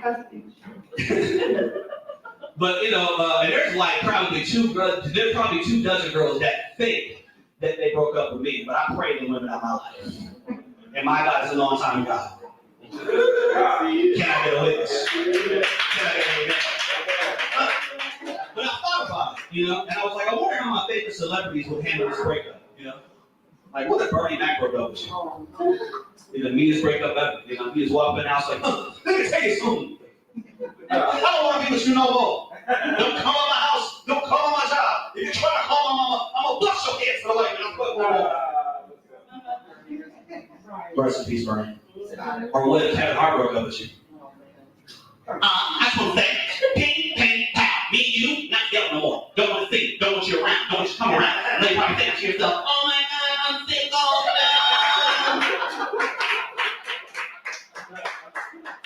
Or what if Cat Williams broke up with you? First of all, no need for the introduction. We know each other. Let's get to the point. Okay, here's the thing. I told you what I wanted in this relationship. You chose not to do it. I told you what I didn't want. You chose to keep doing it. So if you don't care, why should I? Don't think about it right now. Think about it on your way out. Thank you very much. Are y'all in the mood for another Denzel impression? Can you stomach it? All right. I couldn't let you out Denzel, bro. I'm sorry. I got to really get in the character. Hold on.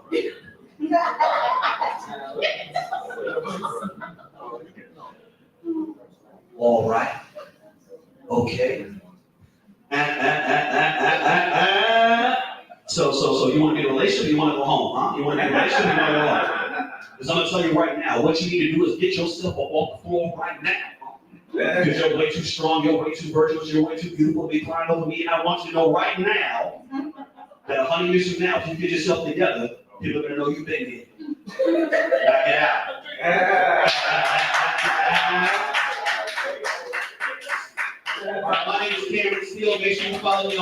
forms that Cameron still coming. I'm out. Thanks.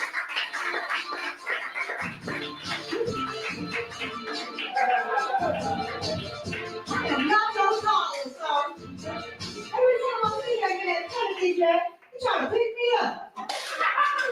Yeah. Even though you want a competition over the top, they don't know you pick me up. I'm like, I'm not your caller. I just look like a caller. Dang. Y'all having a good time tonight?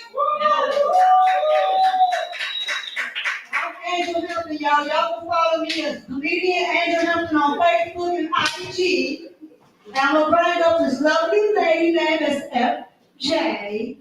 Beautiful lady, come on up here. She's gonna end it out with me, y'all.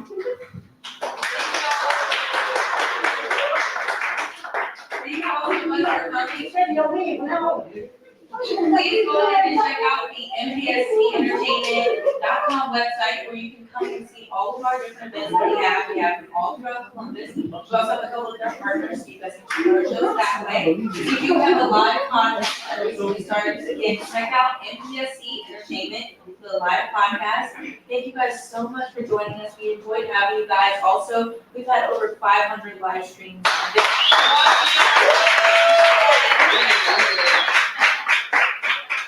So I'm going to go ahead and bring up the two men that make up MPSC Entertainment. I will bring the Terriers and Mr. Phil Strickland.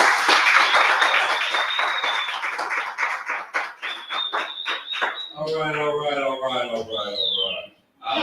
For those who didn't know, I did have a little emergency. Everything's good, thank you. But glad to see folks come out to support live comedy. Come on. Where to begin? Yeah, just glad to come out and to support live comedy. And let me just be frank. I'm gonna just get on the soapbox on this one right now. Okay. That one, we're coming down that stretch this season where people are gonna be looking for stuff to do inside. Amen. So this is gonna be something to do. Now, also, spread the word. Spread the word.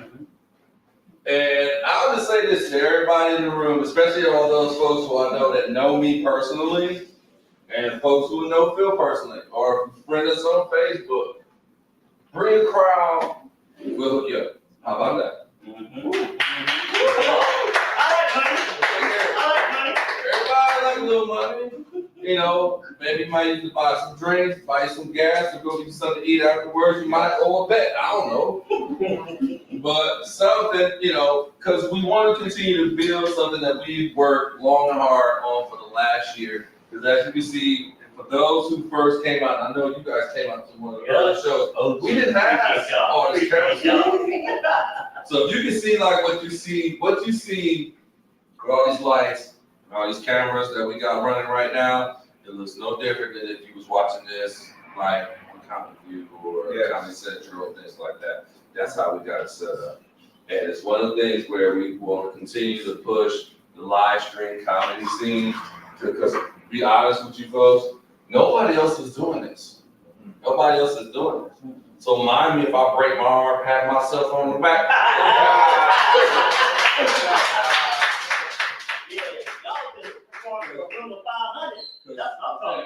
Trust me, this was my brainchild. A little less than midway before we got to the midway point with this product.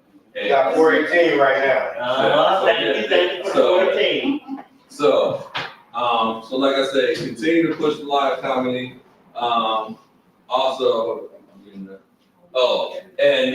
Thank you for the 500 online viewers. Yes, sir.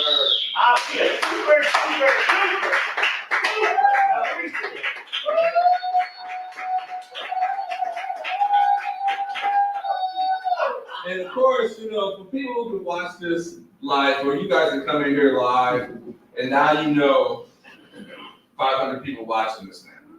So that's even more of an intent to get folks to show up. Because they have to be live. And you can get out there and do something crazy on TV. And then they get you don't get right. But no, and you can do something crazy on the camera.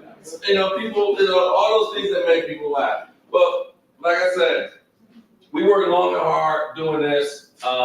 We work real long hard on doing this. Plus, like today, for me personally, I have to say this was like a super long day for me. I had a field trip, White Hospital, then I gotta check on the show, and then I go back. But I appreciate for those folks who did show up and came out to enjoy yourselves.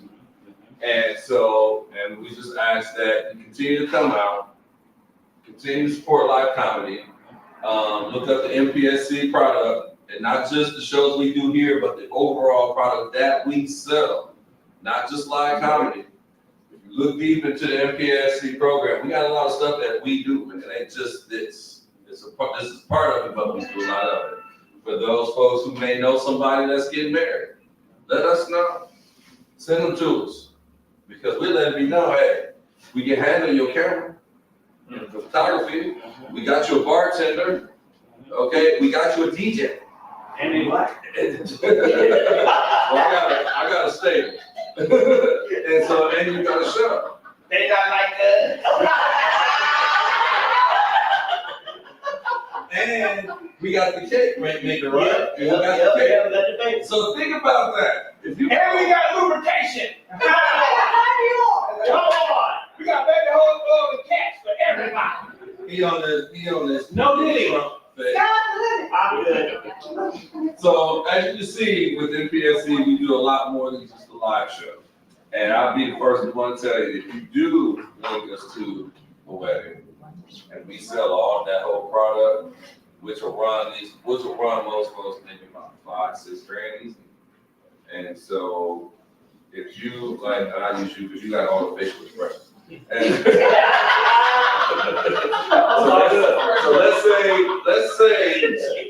say when your friends, somebody else get married, or she laid it too on the tough, so but no, the real talk. Say you know somebody get married, you present MPSC product, we sell it for say $6 grand. Now we have to take 35% off of that, what pays for all everything else. That 65% that's left, you get a portion. So you can stand and walk away with like a band and a half, 2 bands in. See what I'm saying? So you can make money with us. Just work with us. Yep. And they're black.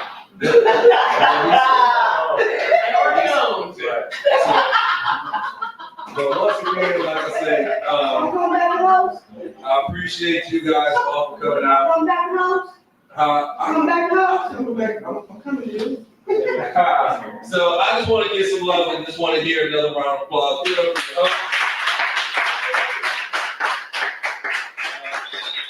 The first comedian, Silas, let me stop the clap right now. Because I don't think you guys know about the third act. Stand up. This dude is a professional wrestler, y'all.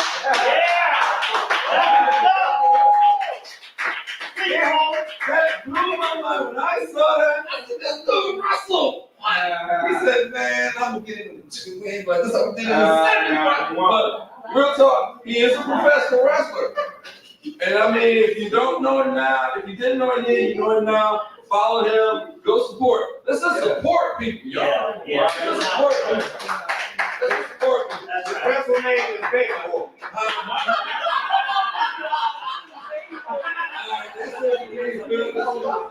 Hey, thank you guys, and we still got comedian Cameron, I appreciate you, Cameron. He did a good job posting out. Give us Cameron. That's what's up. I don't know why you got 2 girlfriends over there, but either way, that's what I'm saying. Hey, we're gonna go ahead and end this night. Thank you for coming. For those of you watching online, we are gonna go ahead and show the podcast, the latest one we have. Feel free to stay and watch it. We hope you enjoy it. Good night, everybody.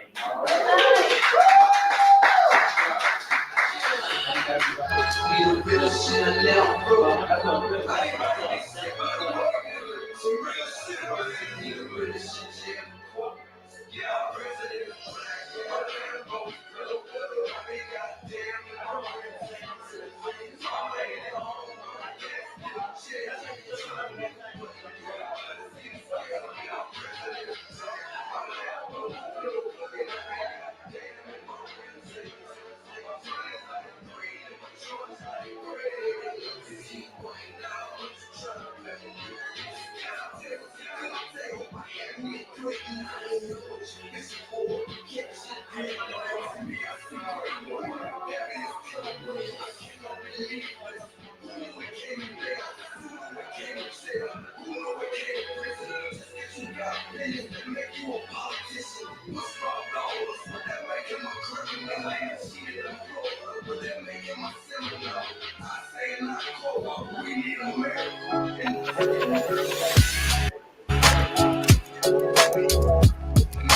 y'all, what's going on? This is Phil Strickler with MPSC Entertainment.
Sits in the window. It was starting to compete with Wesley Snipes. You just being seasoned, bro. You just being seasoned. Nah. Hey, we do have Jay Brock in here now. Yep. Let's see what's going on with him. Jay, come join us, man. How you been, man? It's good to see you. Hey man, y'all been good, man. Glad to be here, man. Appreciate y'all having me. Man, we're happy to have you. We're happy to have you. Now, have you had to work in air conditioning or you actually Do a little bit of both. I drive a truck, so I got the AC on, but when I deliver, there's no AC. I've been enjoying this week because other than that, I don't know if y'all understand how hot trailers get when you're unloading them. They get extremely hot. I didn't realize that you actually had to work. Actually, you're working with your back. I was expecting you to work with your mind. You got to work with your back. As long as you don't mind all that heat. Hey man, it's a living. Hey, let me bring up our next two guests real quick. We're gonna get into some of the current events that are going on. First, we have Mr. Teddy, the comic. How you doing? Hello, Mr. Teddy. He's been sitting here waiting patiently behind the scenes. What's going on with you, brother? I'm good. I only got a few more minutes. You know, the white man only told me I got an hour. So, you know. Give me your best and worst of what's been happening with you for the week, man. Best and worst. What's going on? My worst as an adult, my transmission I think just went out. So yeah, that's what I'm saying. So it won't be any tricking this fall because I'm gonna have to buy a transmission. There was a couple cuties I knew I could take the calls. I can't anymore because I gotta go get a new transmission. My best is I fly out tonight, so I'm going to Atlanta. I'll be in Atlanta there for the next 3 days. So I do a mental health thing. It's like a sexual mental health. So I'll be speaking and doing a vendor table for the people that are bringing me out. So I get to go down to Atlanta, lie to a couple women, you know, tell them I'm rich. Tell them my name's Jay Brock. Don't tell them Hey, that. my name's Jay Brock. Don't tell them that. We the same height. That sounds all right, man. That sounds all right. If I take my shoes off, Down there for sexual health. Good. What's up with the sexual health? What's going on with that? I don't understand. I need a little bit more. You got another minute? Well, it's just like it's like this big kink fest. It's crazy, right? So it's a big kink fest. They're gonna be doing a whole bunch of crazy things, but there's a mental health side to that. And so I do a show each and every Monday. And somebody saw me, and you know they booked me and asked me to come out there and speak. So I'm down for it, bro. You know, as long as if she's beautiful, you know, I've done things stranger for an ugly woman. So if she's beautiful, because it's Atlanta, I'm gonna be on it. I may not come back better the take same. that Adam's apple, bro. Surprise. I'm just saying. Where can people find you? So you can find me on Instagram at Hey Teddy the Comedian. On Facebook it's just my government name. So it's just Antoine. Because my church members follow me. So I don't post a lot of comedy. If y'all notice, like, well, I've been following J Brock on y'all, but I don't post a lot of comedy because, man, them Christians be in my DMs and they be like, bro, what are you saying? And I'm like, we all were Jezebels at one time in our lives. So you're good. That's right. That's why we like doing church shows. Because if you're going to be honest, like, church people are very uptight, but J Brock can agree with me. Like, they come to laugh because they have that little devilish side to them. And they want to laugh really crazy, but they need the other church members to do it. They all want the pastor. Yeah. That's why me and Jay get up there so they can want us. But I know Jay got a girl, so I can't say that crazy. Yeah. I mean, I've done those church shows. I know those church shows. I've done those too. Done a lot of those. Yeah, they come to laugh, bro. They always ready. You wouldn't think that, but I actually was in Indy. I did a church show in Indy on on Friday night. First of all, at 1 a.m. The church members were out. 1 a.m. ready to turn up. What? Yeah, ready to turn up. What age group? What's crazy, it was from like probably youngest in there was like maybe 23, the oldest was like 60. But they have those little revivals and stuff like that. They had the comedy show late, and we're sitting there like, why? But people were walking in. The church members, I'm trying to tell y'all, they be some freaks, man. Well, I'm trying to tell y'all. And they don't really want you talking about it. They don't want you saying nothing. But I grew up in the church. I feel like everybody on here went to church. And as men, we know what it was. We know the pastor's daughter. You know what I'm saying? She couldn't wait to kick it. But we're keeping it clean because I don't want to feel, Jay, I know you did it. I know you done did a show for Phil. You're a little worried. He see a nigga on there, he just a little worried if he say something crazy. You know what I'm saying? Jay, give us some background on what you and Teddy's relationship went. Go ahead, make sure you unmute yourself. I don't know this Negro at all. I'm just Teddy a good guy, man. You know what I'm saying? We did a lot of work together. The first time we worked together, we opened up for K-Dub at the Social Club out east. If anybody's hit K-Dub, he does a lot of work with T.I. He's like an Atlanta legend. That was our first time working together, man. And we just clicked that night, and we just clicked ever since, man. I appreciate the name drops, man. I get you when I get my taxes. I ain't got it right now. My son just went back to school. Yeah. I'm full-time single father, baby. I don't get no assistance, bro. It's all me. I got you. Ain't no food stamps, ain't no WIC, well, you too old for WIC, but ain't no nothing. Ain't no assisted living, nothing. I got to pay the full bill every time, on time, or it's gonna cost more. Absolutely. My real parents know what you're talking about. If people be like, you don't post your son that much. Because I'm a real father. I'm not a Facebook father. I can't stand him. I got 3 more years left on my contract. Hey, and what's crazy is we know Jay got a girl, but when your son get of age, the moms, and you're going to be fighting because you funny. The problem is Jay funny. So now he can't turn off the funny. And so now he getting beat at home because he just naturally funny. Because all the moms. The messed up thing is I'm not even funny. I just say what I think. You know what I'm saying? I'm not even funny. Like, the thing is, y'all think it's funny. Y'all think what I'm saying is funny. I'm dead serious about what I'm saying. Okay, so then you telling me you hate me because I'm the Facebook father, the one that's posting like sports highlights and stuff? Yeah. Is that... Okay, I'm gonna ask you a question. Okay. What's your son's shoe size? 10. What's your son's pants size? That I don't know. He's grown. Oh, I'm an instigator. Facebook. Them questions you gotta ask.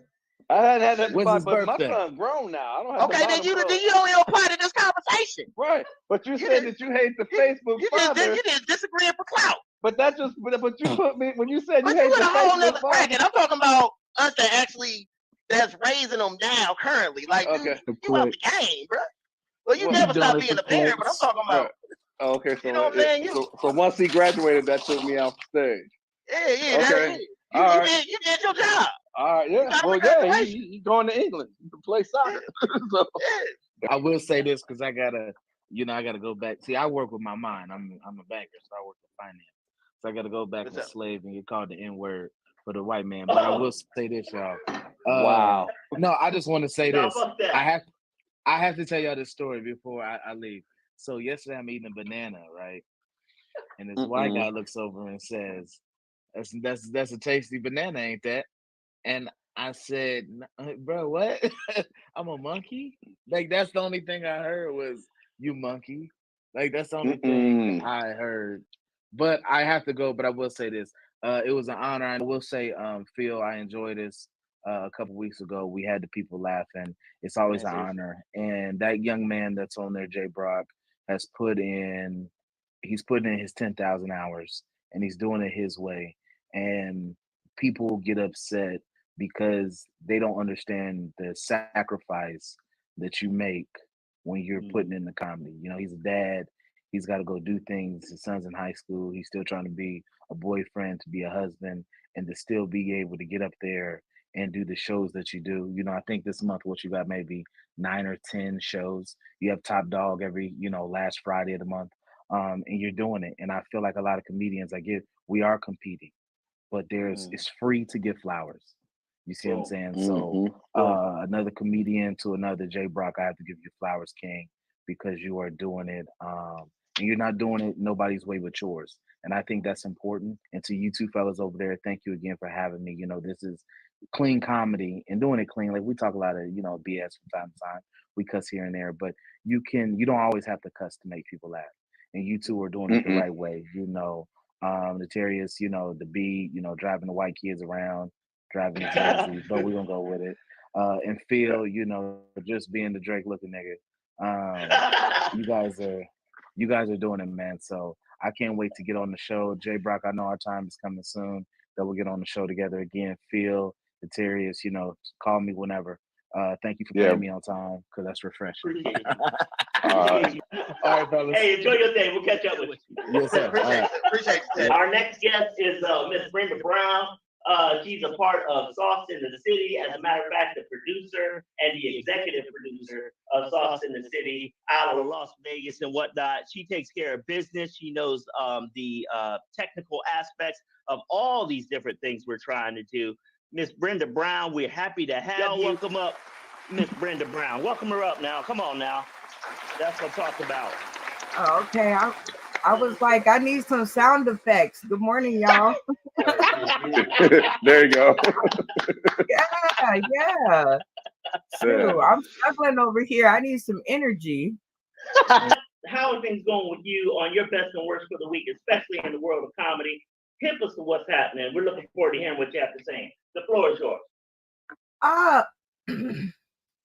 Let me clear my throat. You know what? Good morning to you and your audience. Thank you guys for having me. It's a joy to be on somebody else's show where I don't have to push the buttons.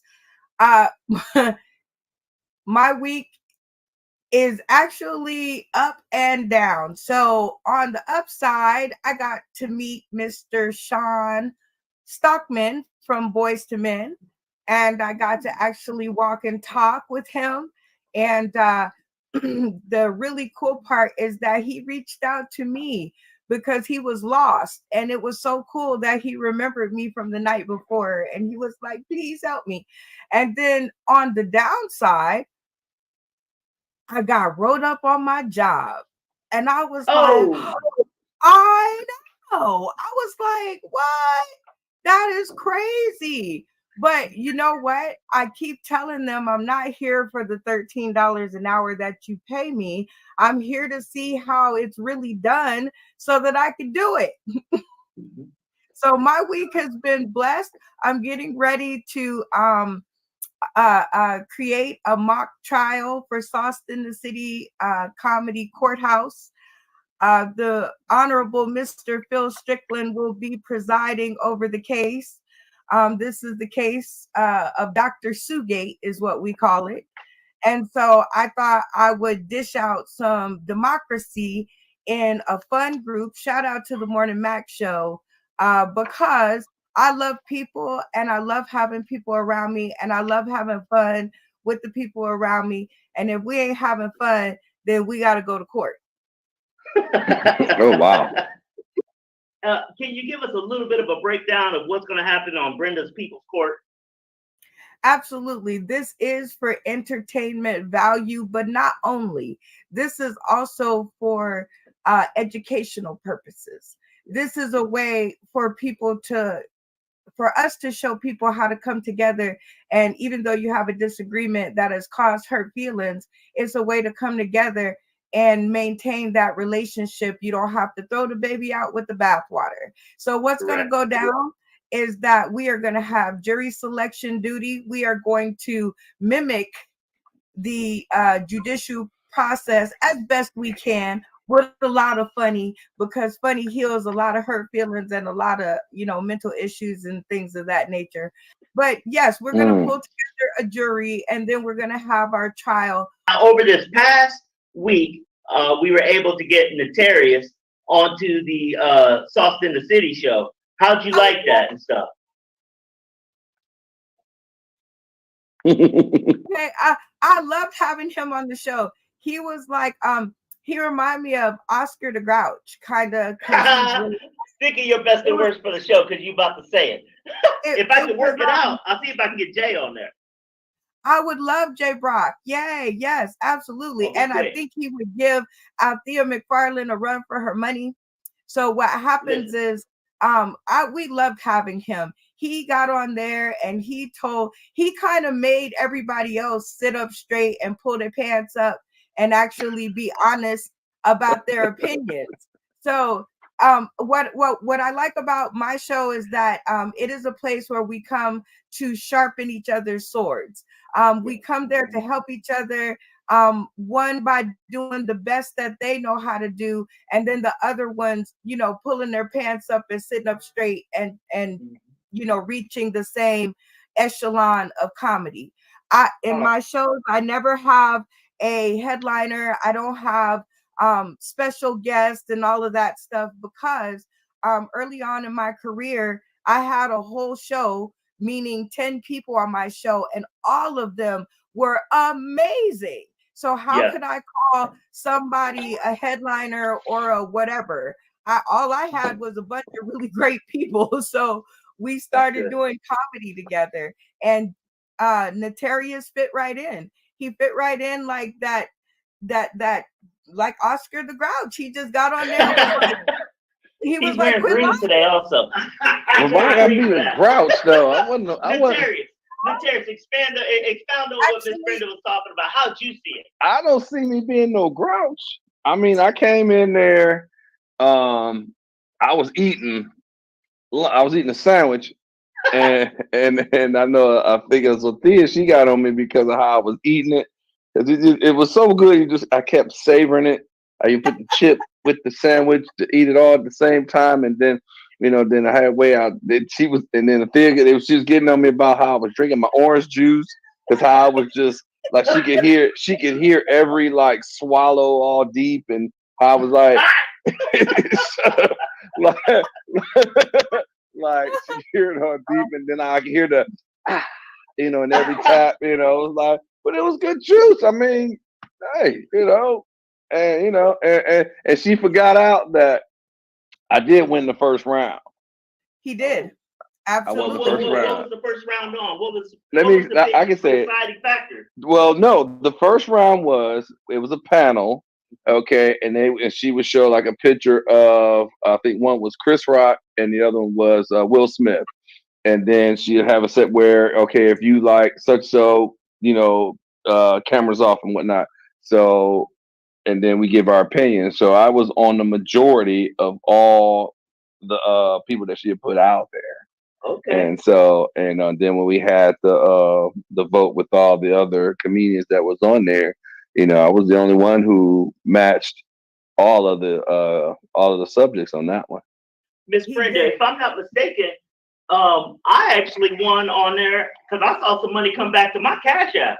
And I was like, wait a minute. If we're going to keep doing it this way, where I'm investing $5 sponsorships and I'm getting money, 5 times that, I mean, that's an amen and an amen. Can you break down how you actually put together your system and how that works? I could, but then I'd have to kill everybody. I don't want to die. No, actually, it's an awesome system, and somehow I put it together. I don't know if everybody else out there tuning in today, tomorrow, and beyond believes in God. So actually, it's all a conversation with me, and that's the nature of my show. That's the nature of my spirit. Like, I like to talk to everybody. I like to hear everybody's voice, because together it makes a song. It makes music, right? So the nature of the show, it's a very cool system that we decide, or actually, I prayed really hard. I said, God, give me a way, please, because I can't keep working. Standing on my feet really, really, really hurts. So at this point, I just came up with a system that won't get me put in jail, but is super, super fun. And I think come weekly, it's a real great way for people to gather and support the comedians in my world. And when you guys support each other, oh man, that there can't be a better feeling. When I see the little Cash App thing come in and it says $5 for Phil Strickland, my heart sings. My heart says, yes, people are getting it. You guys are investable. I want us all at Comic-Con. I want a Halloween to see little Jay Brock's running around in their little outfits talking about, oh, Jay Brock the comedian. Are you? See, I want stuff like that. So this system and this show, I think, will show all my comedic friends and all my funny fellow folks how to come together to earn money for their funny to split in the end. And the trick is you got to get to the end, though. Brenda, one of the things that I liked about you as soon as I actually met you was that at MPSC, what we try to do is we try to look at that whole idea of many hands make light work and stuff. How can giving someone their flowers, like Daddy was talking about, how can that hurt anybody and stuff? We're trying to make this thing do what it's got to do. One of the things that we've been running into, which is constructively an issue that we got to get taken care of, is getting these comics to sell themselves and stuff. Hey, let's make it happen. Bring your folks so they can see you. Let's get you paid all the way around. So that's what we're trying to do. And stuff, understanding that every aspect of you is marketable when it comes to who it is that you're trying to do, what you're trying to do. I think that selling yourself is where the comedians, I feel, don't have confidence. I think they don't have the confidence in they're funny, even though their words say they do. I don't think, when you really strike, I don't think they have, a lot of them don't have heart. And my show will definitely tell you who you are as a comedian. My show will definitely do that. I don't know. Yeah. I think so. I like Terry, what do y'all think? Y'all been on the show. No, I can agree with you on that one. When it comes to the confidence of selling yourself, to get your followers to follow. And I mean, it's just what that is. Now, I know before I actually got a chance to meet Jay Brock, I heard so much about his hustle and how he hustled hard and was doing work out there, and that's just like straight belief. So yeah, we giving you flowers again, bro. We pumping you up again. They ain't letting me talk, but they give me flowers. They ain't asked me not one damn question. But they give me a flower. I'm just gonna sit back and take it. But no, I mean, I'm gonna pass it to him on that. Because yeah, when I first got a chance to see him and then meet him personally, I had heard so many good things about it. I said, this is a guy I want to, do shows with, and then, and let some of his hustle rub off on me. Because I mean, I have my certain style of hustle too. But like you say, iron sharpens iron. So there you go. Now I'm There's the shuffle. And I appreciate you still working it with me after our first experience together. Oh, you have to tell us. You have to tell us I wasn't there. What happened? Long story short, the Terriers had an employee. My Terriers and Phil had an employee. That's the first time I met both of y'all. Let's just say he had quite the affinity and affection for the liquid libation. And he was in charge of the sound for the night. And yeah, this is the first time I met y'all. And so I'm up there doing my set. I'm doing my thing. And he goes outside and has a conversation. Now, as he's walking inside, he's on the phone talking loud. I have the microphone. So what am I supposed to do? You walk in during my set, talking loud on the phone. I gotta let you have it. It's nothing personal. It's just part of the job. This Negro cut the sound, cut the mic on me, pulled the cords like Steve Harvey said the Gap Band would have been doing on the Titanic. Shut the whole thing down. And then, at first, people didn't know that it was real. They thought it was part of my act. Because they're dying, cracking up. Me and this Negro about to come to fisticuffs and blows. Because you playing with me. Okay. Now I remember. Oh, man, I completely forgot about that one. Because let me tell you what happened extra after that. Because remember, I was doing 3 shows that night. Because I was doing the one that I had you on, then I had the one I was hosting, and then we had the one in Oregon. Okay, so after that show, my man was coming at me with some crazy liveness. Now, mind you, there ain't even a boxing division for his body size. Okay, all right. You can't go lower than straw weight. I don't think Blade of Grass is in the picture. Okay, so he got to talking loud like he was doing with you. Talking about, well, I got my cousins and all this other stuff. And I said, man, I ain't even trying to feel that. So anyway, he got going loud. So I just walked out. I'm not finna argue. So when I caught up with Phil, he called me up. He still wanted to bark. Hung up the phone. Phil looked at me like, why'd you do that? I said, he gonna call back. 3, 2, 1, phone rang. So he kept calling back. Then later on, because he had went from somebody had spilled some stuff on his speakers, and he had some astronomical number that he wanted to pay, and we was like, go get it fixed, give us the estimates, and we cut you up. He didn't want to hear that. So he went from this astronomical number down to I think it was $100. I cashed after him 125. I was cool. So he was still going on. Now by this time, I'm on 315 heading home. He talking about sidebar.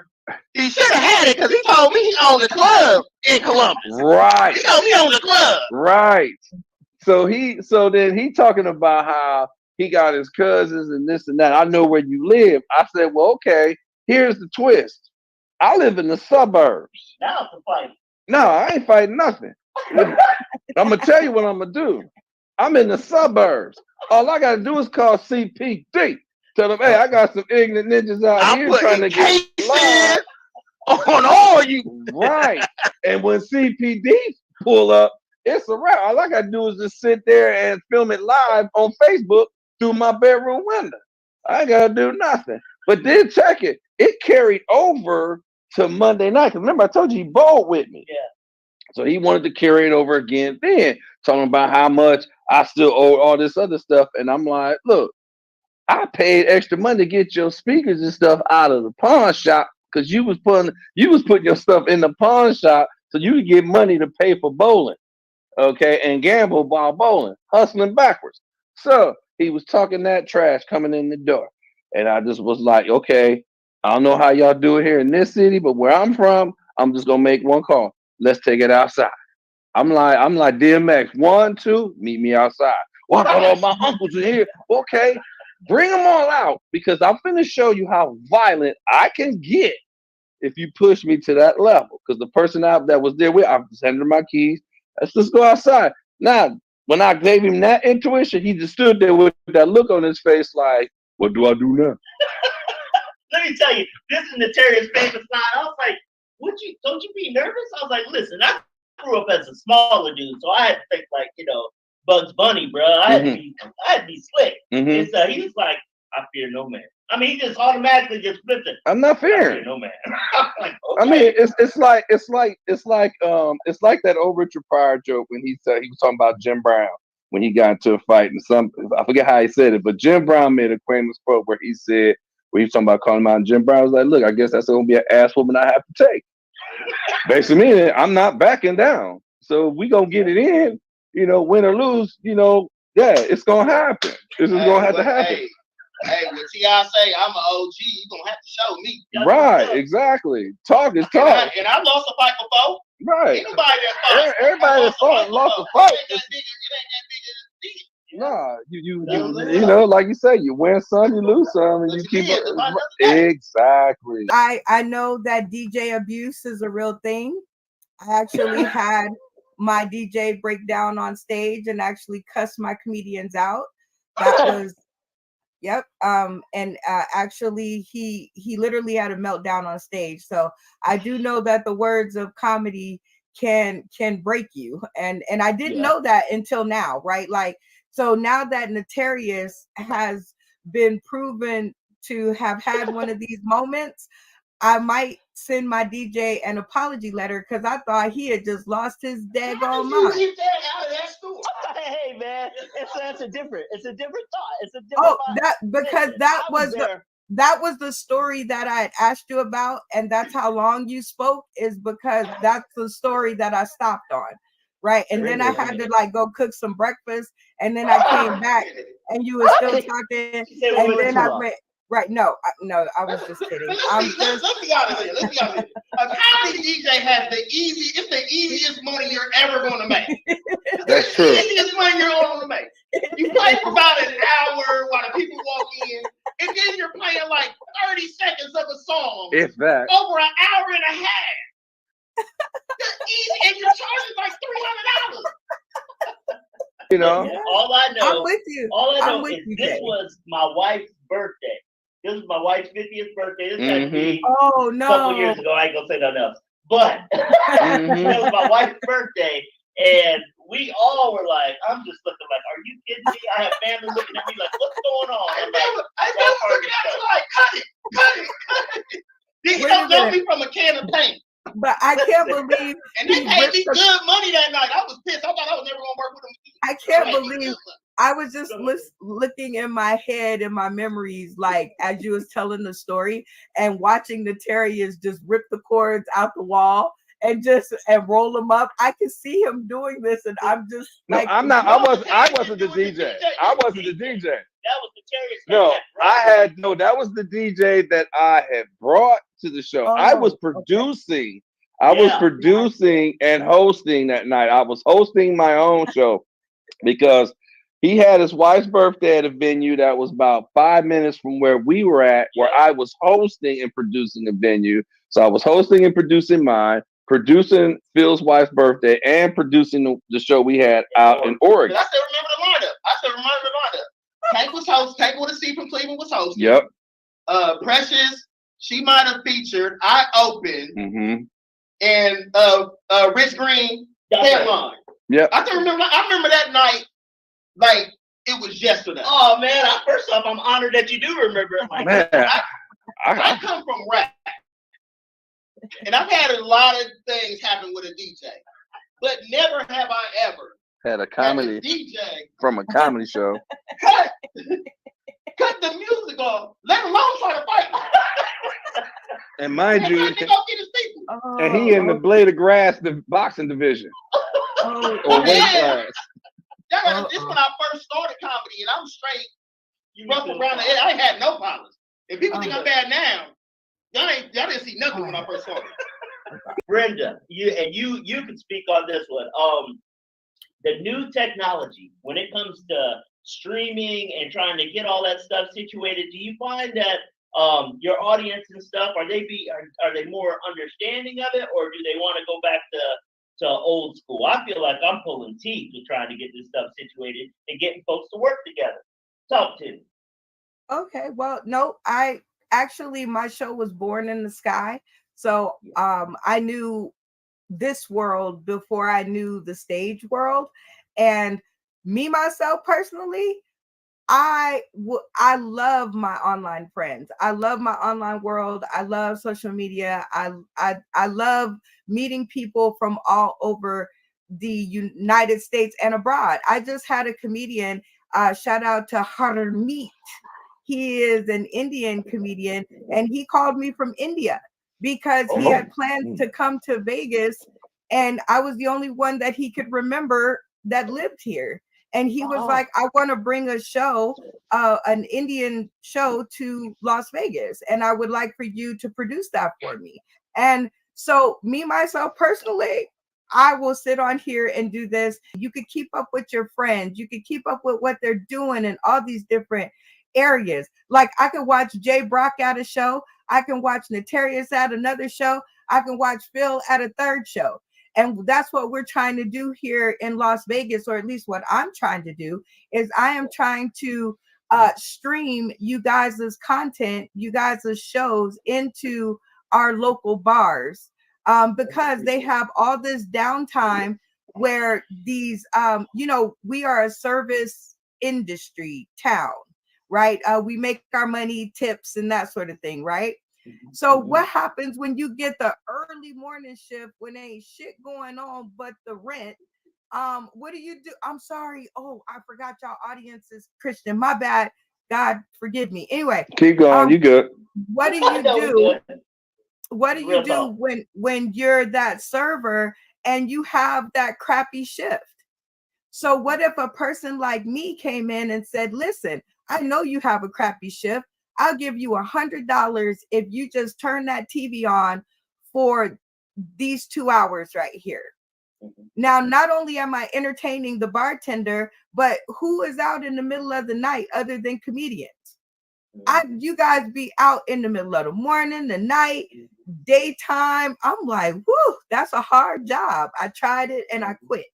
So I believe that I believe as Black people, we are so, I think, tuned to have to choose. Me, myself, I say do everything. Why can't you do everything? If you have time for it, do it. If it's going to help you and your career, do it. It's easy to do, right? This is the easiest thing in comedy to do.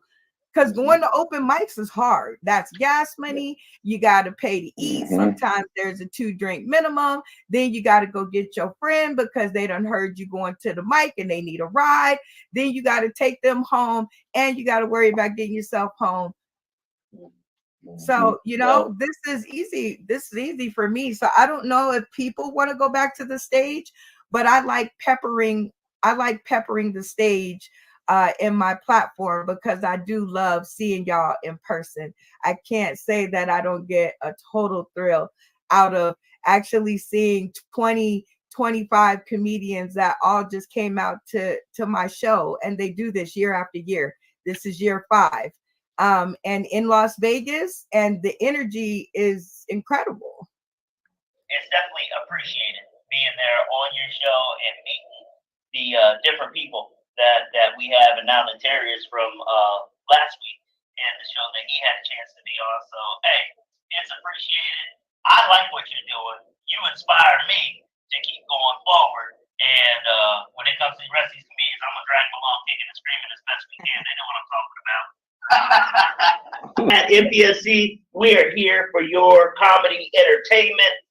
We want you guys to check our website at www.mpscentertainmentllc.com. We're gonna start posting more of the podcast on there.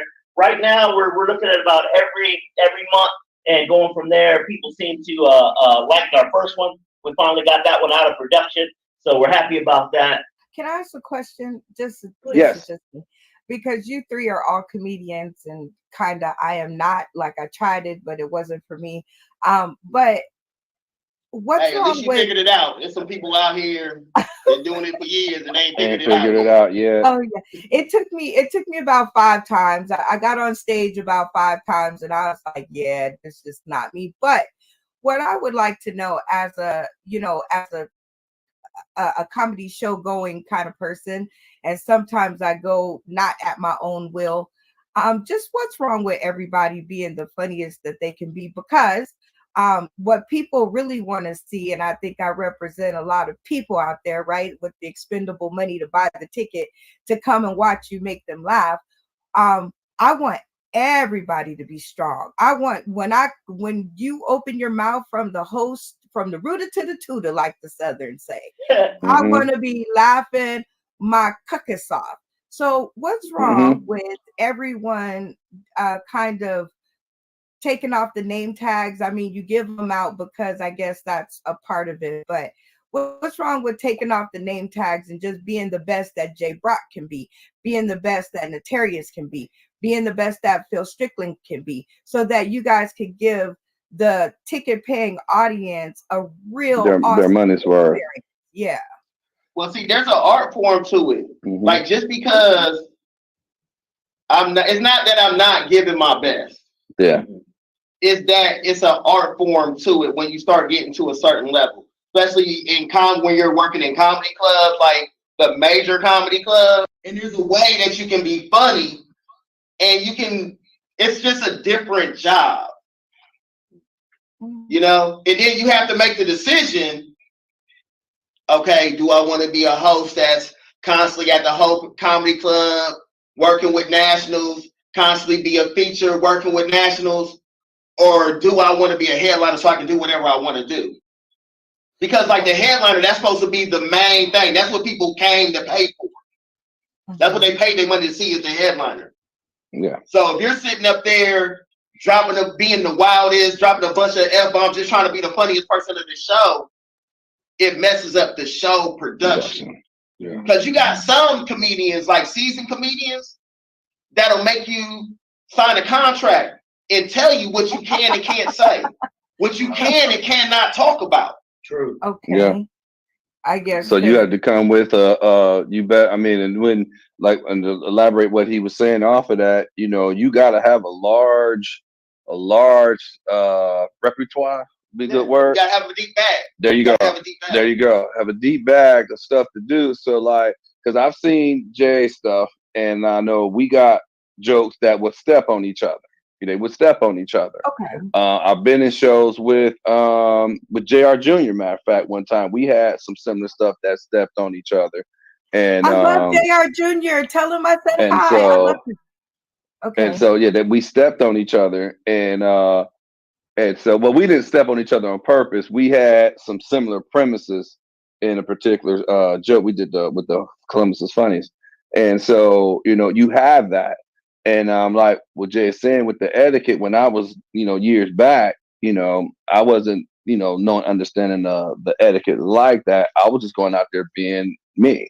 Now, with you, like I say, but having Jay come on before me makes me feel better because I know how strong he is. So it's like, you know, I got to match what he does and then take it a step higher. So it's like if you set a production up the proper way, you give the people their money's worth because you start off the opener break, you know, the host has already broken the ice. Then comes the opener. Then the opener does that. And then each set steps higher and higher. Then when you get to the head, then the head just takes explosion. There you go. Boom. That's the money shot, baby. Yep. That's the old what's that little crane thing with the bomb like they do in the cartoon there? That's the grenade. Bam. And then it's different also, like when you working with your homies. Mm-hmm. Like now when you working with your homies, you know, hey, it can be anything goes because you're working with your people and y'all have that bond where it's iron sharpens iron. Oh, okay, that's what you're gonna do. Oh, you gonna do it like that? Okay, I can't wait till I get up there. Mm-hmm. Yeah, hey, you better get ready. Yep. You better get ready. That's right. So you better believe. So and like when he's watching, and trust me, I'll be watching the set because I already know I've already been rehearsing what I know I'm gonna be bringing out there multiple times over, and then I ain't even thought about it yet. and and so I'm a buster. I got too much time in my hand to be thinking. I'm a truck driver. I got the same amount. Well, yeah, okay, so you got the same And I ain't thing. got to deal with no kids. Well, Yeah, people well, tuning yeah. in Well, I'm in today, the tomorrow, suburbs with them now. and beyond, you guys are Mhm. welcome because actually I'm broadcasting this on my channel, so a lot of comedians, a lot of my comedic friends who are up and coming, right? The reason I'm Mhm. asking you guys these questions is because they need to know, right? Because Okay. I'm never going to hit a mic, so I don't care. But they tune into my channel to watch people like you guys, because you guys are where they are aspiring to be. Wherever you're at right now, you have little ones who are aspiring to be there, right? So if you guys heard that, you guys are welcome out there. There Mhm. is comedy etiquette, and this is why. Yeah. Like if you plan on working on like at the major comedy clubs and working with nationals, you gotta learn the etiquette. You gotta know it, or you'll get your one shot, And then maybe two, and then like some people be like, well, dang, why does this person always get the host at the comedy club, or why is this person doing this, that, and third? Because they know how to do the job. It's not about necessarily being the funniest of the night. The funniest of the night got to be the headliner. Yeah. Especially when you're dealing with that type of money. Mhm. I like that. Especially That's for what real. they get paid, for what these comedy houses pay those folks. That's 100% on. Like I get paid $300. I can't be blowing the person they paying $5,000. Right. You know that? As I was listening, we talked about being competitive as comedians, but the good ones are also collaborative. It's stuff where we can pull things together again, because in those kind of situations, one of us ain't as important as all of us. We want this show to kick off the way it's supposed to and stuff. And if you got different things that you can add to the comedy potluck and stuff, then everybody that pulls in more of the audience and the team. And Brenda, that seems to be what you've already hit on with your shows and how they go and stuff. Does that seem to make sense? That is exactly right. But there's comedy styles, and Jay Brock hit the nail on the head where he said, when you are doing the shows with your homies, then it's like, you have that atmosphere to be as best you can be, because you're going back and forth, but it's your homies, right? But when it is they're not your homies, let's put it that way, then everybody has a job to do, and you get yourself in that job and you do that job, no more, no less. It's like the difference between like street ball and like organized ball, like college and the NBA. Yeah. Like when you out, I know some dudes that was cold at street ball. Yeah. But when they had to play college ball, they had to play a role. They couldn't adapt. No, it wasn't that they couldn't adapt, but they didn't get the green light. Yeah. They had to throw it down to the big man. Yeah. Hey, swing the ball over to what I'm saying. That's like the Earl Manigault story. If you ever saw that, when he went to college, he didn't like the style. Earl Manigault. The GOAT. Earl Manigault was a dog. He played in the same league that Kareem Abdul-Jabbar did. Well, he played in the same era. They played in the same high school league. Yeah, they had the same high school league because they was actually supposed to play against each other. Because Alcindor went to Power High School, and I forget where Manigault went to, but they was supposed to meet. It was supposed to have been the baddest game ever in high school finals, and then Earl Manigault got into some trouble, and he got suspended, and he couldn't play. Yeah. And so, because Earl Manigault was out there in high school, if I don't know if you remember, did you ever see that movie? Yeah, he was jumping. Yeah, he could go flat foot and jump and touch the top of the backboard. They said he had a hang time that was so tight. Take a $5 bill up there and leave change. Yeah, he was that cold. He had some leaping ability. Yeah, he had some leaping ability like it was out of this world. And it was Don Cheadle played the character on there. It's called Rebound. It's called Rebound. Oh, see, I'm Yeah, it's called Rebound. because like it's one scene where you would see him playing one of those shows, that game where they playing with like I think it was Wilt Chamberlain and all those guys, because you had like It's played in the Rucker. Yeah, the Rucker. Yeah, Park. yeah, Rucker Park. That's And you were pulling that into the comedy Mhm. circle. How? well, it's I'm jumping and touching the backboard. so it's like if you ever seen like Chris Rock, and I've seen Chris Rock perform even recently after the slap, and Jamie Foxx, quite a few, and I mean, and they always had somebody on before them. They were funny comics, but they wasn't them. You know what I'm saying? So, because I think at one point I remember Chris Rock always had I think it was Mario Joyner was this guy that came out in front of him. And the last one, I think he had like two white guys that came out when he did the show down here downtown. And and it's just that, and so, because who your heads are going to be. And I mean, even the shows that I see booked where you see all these big names in there. I mean, even like the Kings of Comedy, that was crazy, and it was, if you ever remember what I always said, you should go over an hour and a half, because that show was over an hour and a half, because you had Guy Torrey hosting, great host. Then you had, who went first? Sept Entertainment went first, killed it. Bernie Mac come in there, crushed it. Then I remember there was an intermission. I know there was an intermission in there.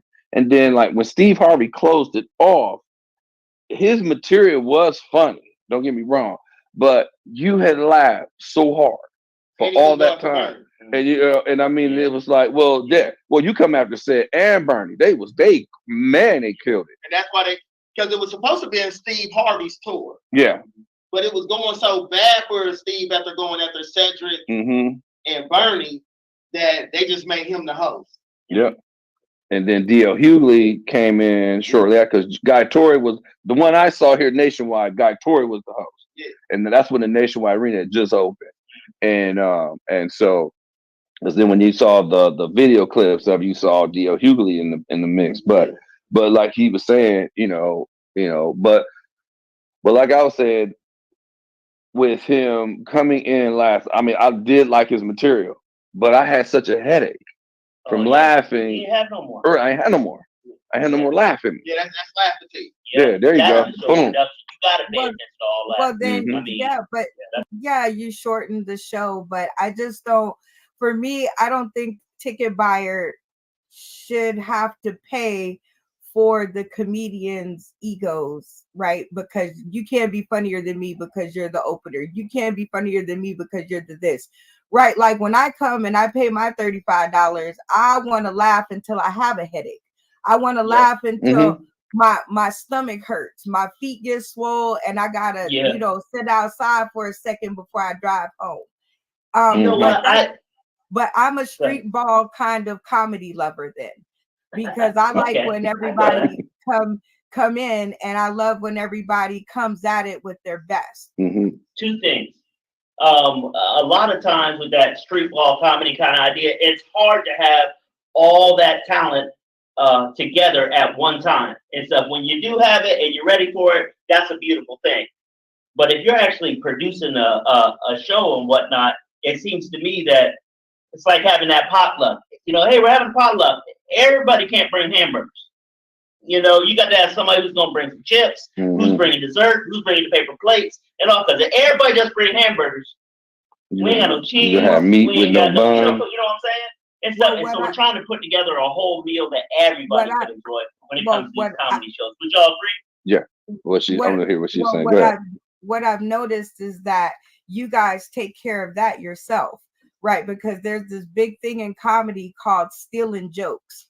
And there's this big thing in comedy where you don't want to sound like the person before you. So if you sit there and you see Notarius do something, it doesn't matter if you practiced it for 30 years before the date of the show, like on Chocolate Sundays, right? If you see him say it, right, you're gonna take it out. Right, yeah. You have to adjust, and so that takes care of the everybody bringing hamburgers, because especially nobody. That's where you gotta have a deep bag. Yeah. Like if Notarius goes on, okay. like a while back when Kendrick and Drake thing was going on. Mm-hmm. Everybody and their mama was coming out with them jokes. Mm-hmm. I had some jokes. Right. But once I did this show and I done seen 3 people do the same then premise. talked about it, You took it out. Right. Stuff. I hate to end it right here. But big thank you to Miss Brenda coming out of Las Vegas, taking time to kick it with us and stuff. We got Jay Brock on here who made time for us and stuff after a hard night's work and whatnot. We got Notarius, he's telling off all them white kids on the bus system. Not and really. all that sort of thing. And then you got me, Mr. Phil Strickland of MPSC Entertainment and stuff. We're just happy to be here, happy to spend time with y'all. Y'all come check us out. Come check out these shows. www.mpscentertainmentllc.com. I know that's a lot, but you'll get it. Just rewind back if you have to. It's right there on the screen. Either way, we're happy to have you all. Y'all be someone's answer to prayer today. We'll see you next time. Good afternoon.